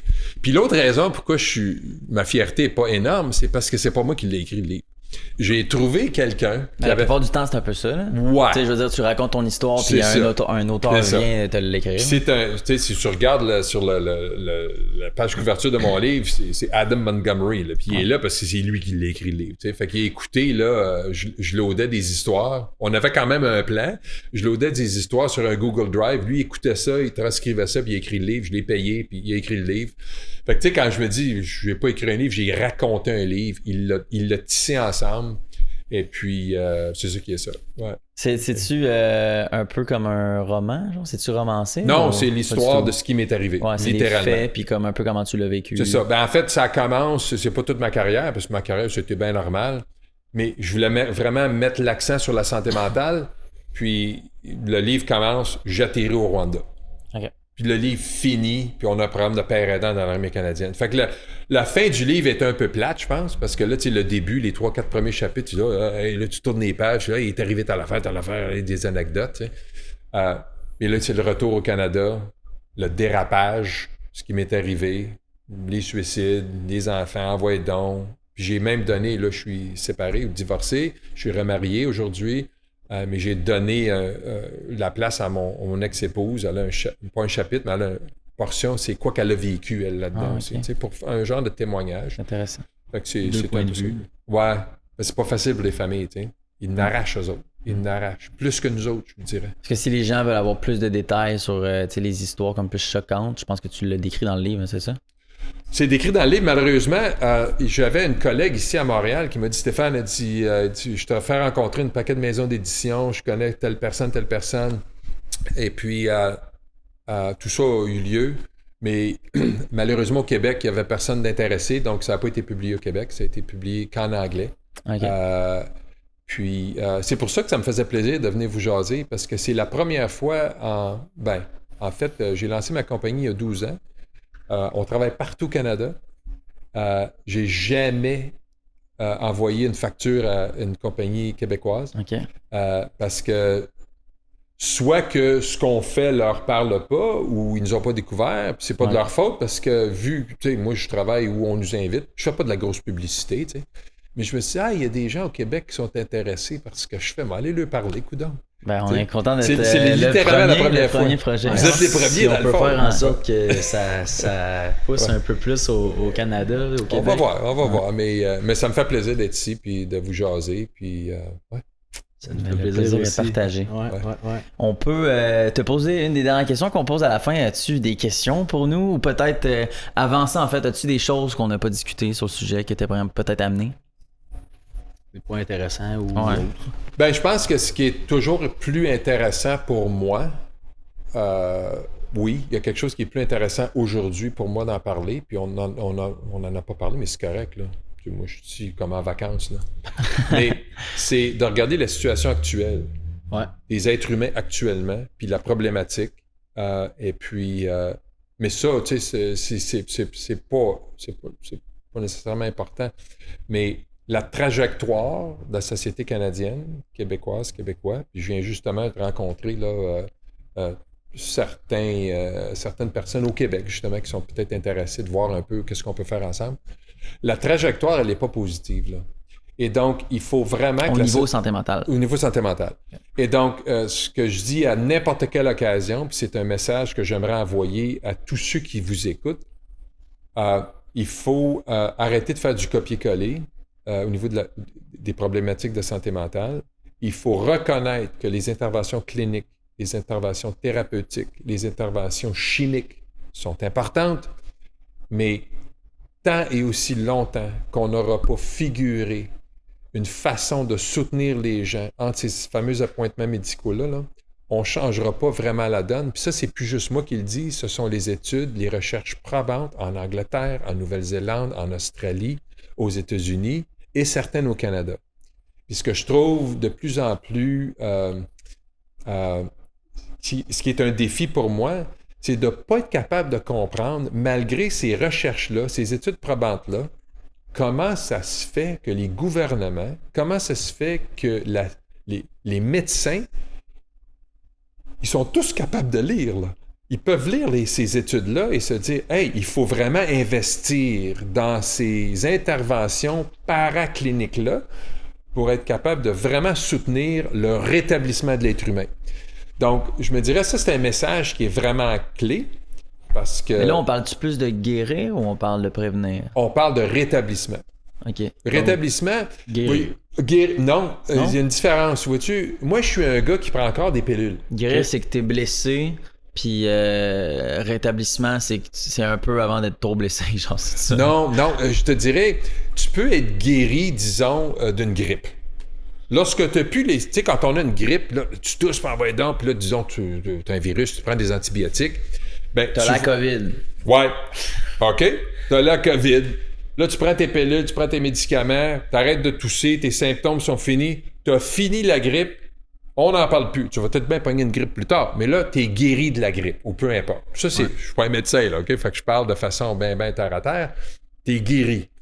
En santé mentale, c'est relativement rare que quelqu'un est guéri. Tu vas probablement charrier ça pour le restant de ta vie.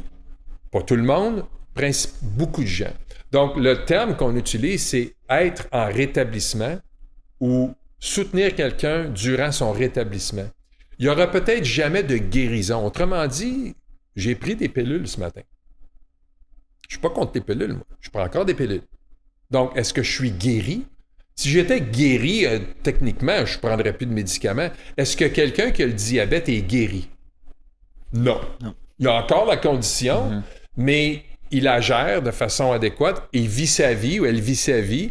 Donc, nous, au niveau de la santé mentale, on parle de rétablissement. C'est Donc, de la tu vis- régularisation un peu. C'est ça. Donc, tu vis avec cette condition-là, puis c'est correct. Mais c'est pas correct, mais c'est correct, tu l'acceptes. Ça se puis tolère. Là. c'est ça, puis Ouais. on n'est pas obligé d'en parler, puis c'est correct. Tu sais. Fait que c'est plutôt ça. Et je me dis, pour que le rétablissement soit accéléré, ça, on le sait, les recherches le démontrent. Si quelqu'un est dans un hôpital psychiatrique aujourd'hui, avec condition X, pas de soutien par les pairs, il y a des bonnes chances qu'il reste là pendant 2 mois. Tu mets un père aidant dans l'hôpital qui sait ce qu'il fait, le même patient va peut-être être libéré après 1 mois.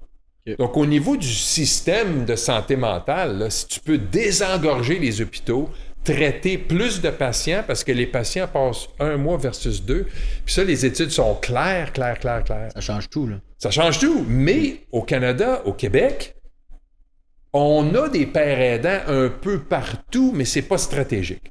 C'est pas parce que le gouvernement dit on va implanter ça. La seule province qui, au niveau provincial, a pris cette décision-là, tic-tac, le savez-vous? Tic-tac, tic-tac, Nouvelle-Écosse. Ah ouais? Okay. Nouvelle-Écosse. J'aurais pas dit. Ils ont pris une décision il y a environ 9 ans, stratégique. On va avoir des pères aidants dans toutes les unités psychiatriques à travers la province. Et donc, il y en a peut-être un autre ou 2 provinces. Donc, je vais me corriger, mais c'est définitivement la première. Mais dans toutes les provinces, même ici au Québec, il y a des pères aidants dans certains hôpitaux, mais ça, c'est parce que il y a une petite affaire qui se passe, mais c'est pas stratégique. En tout cas, je suis un peu fatigant quand cette affaire-là arrive, parce que j'ai quand même 5 petits-enfants, puis j'aimerais bien ça, moi, si jamais ils passent à travers le tordeur de la vie, qu'il y ait plus qu'un bon médecin et des pilules. J'aimerais ça qu'il y ait un bon père aidant pour les accompagner durant leur rétablissement. C'est ça donné au suivant, tu sais. Okay. C'est ça. Oh, je pense que c'est une très belle morale. Ouais. Ouais. Fait que c'est ton prochain défi. Oui. C'est ça. Je suis dedans, là. Ouais. Je suis dedans. C'était vraiment la Investi question, toi, quand même pas mal, je pense. Ouais. Ouais. Non, plutôt... si t'as un dernier truc, je crois, on est là. C'est ça, dans le fond, on peut finir là-dessus. Okay. Honnêtement, très intéressant. Je trouve que tu es un très bon vulgarisateur pour des gens qui ne connaissent pas du tout le domaine. Honnêtement, c'était très clair. Puis j'étais très focus tout le long. On espère que les gens qui ont écouté ont apprécié et qu'on pu en retenir plein de choses. Une belle morale à la fin. Fait que tes derniers mots, si tu veux, de conclusion à la caméra, c'est ton moment. Avant de dire bye. Qui bouge, là. Ouais. Restez humain, jugez pas trop, tournez-vous la langue, puis aidez vos voisins, torieux. Il faut se parler, puis il faut s'aider. Il faut s'entraider. Puis c'est facile à dire, mais c'est plus difficile à faire des fois. Merci beaucoup. Ça me fait bien Merci plaisir. d'être venu, Merci à toi. All right. Wow. Ça marche. OK. Aussi simple que ça. Si vous êtes rendu jusqu'ici dans la vidéo, merci beaucoup pour votre écoute. N'hésitez pas à liker, commenter et partager la vidéo. N'hésitez pas à vous abonner aussi et laissez-nous savoir ce que vous avez pensé de l'épisode d'aujourd'hui. Et on se dit à la prochaine fois. Wrap up. Ça a été compliqué. Appelez Dylan Beauregard.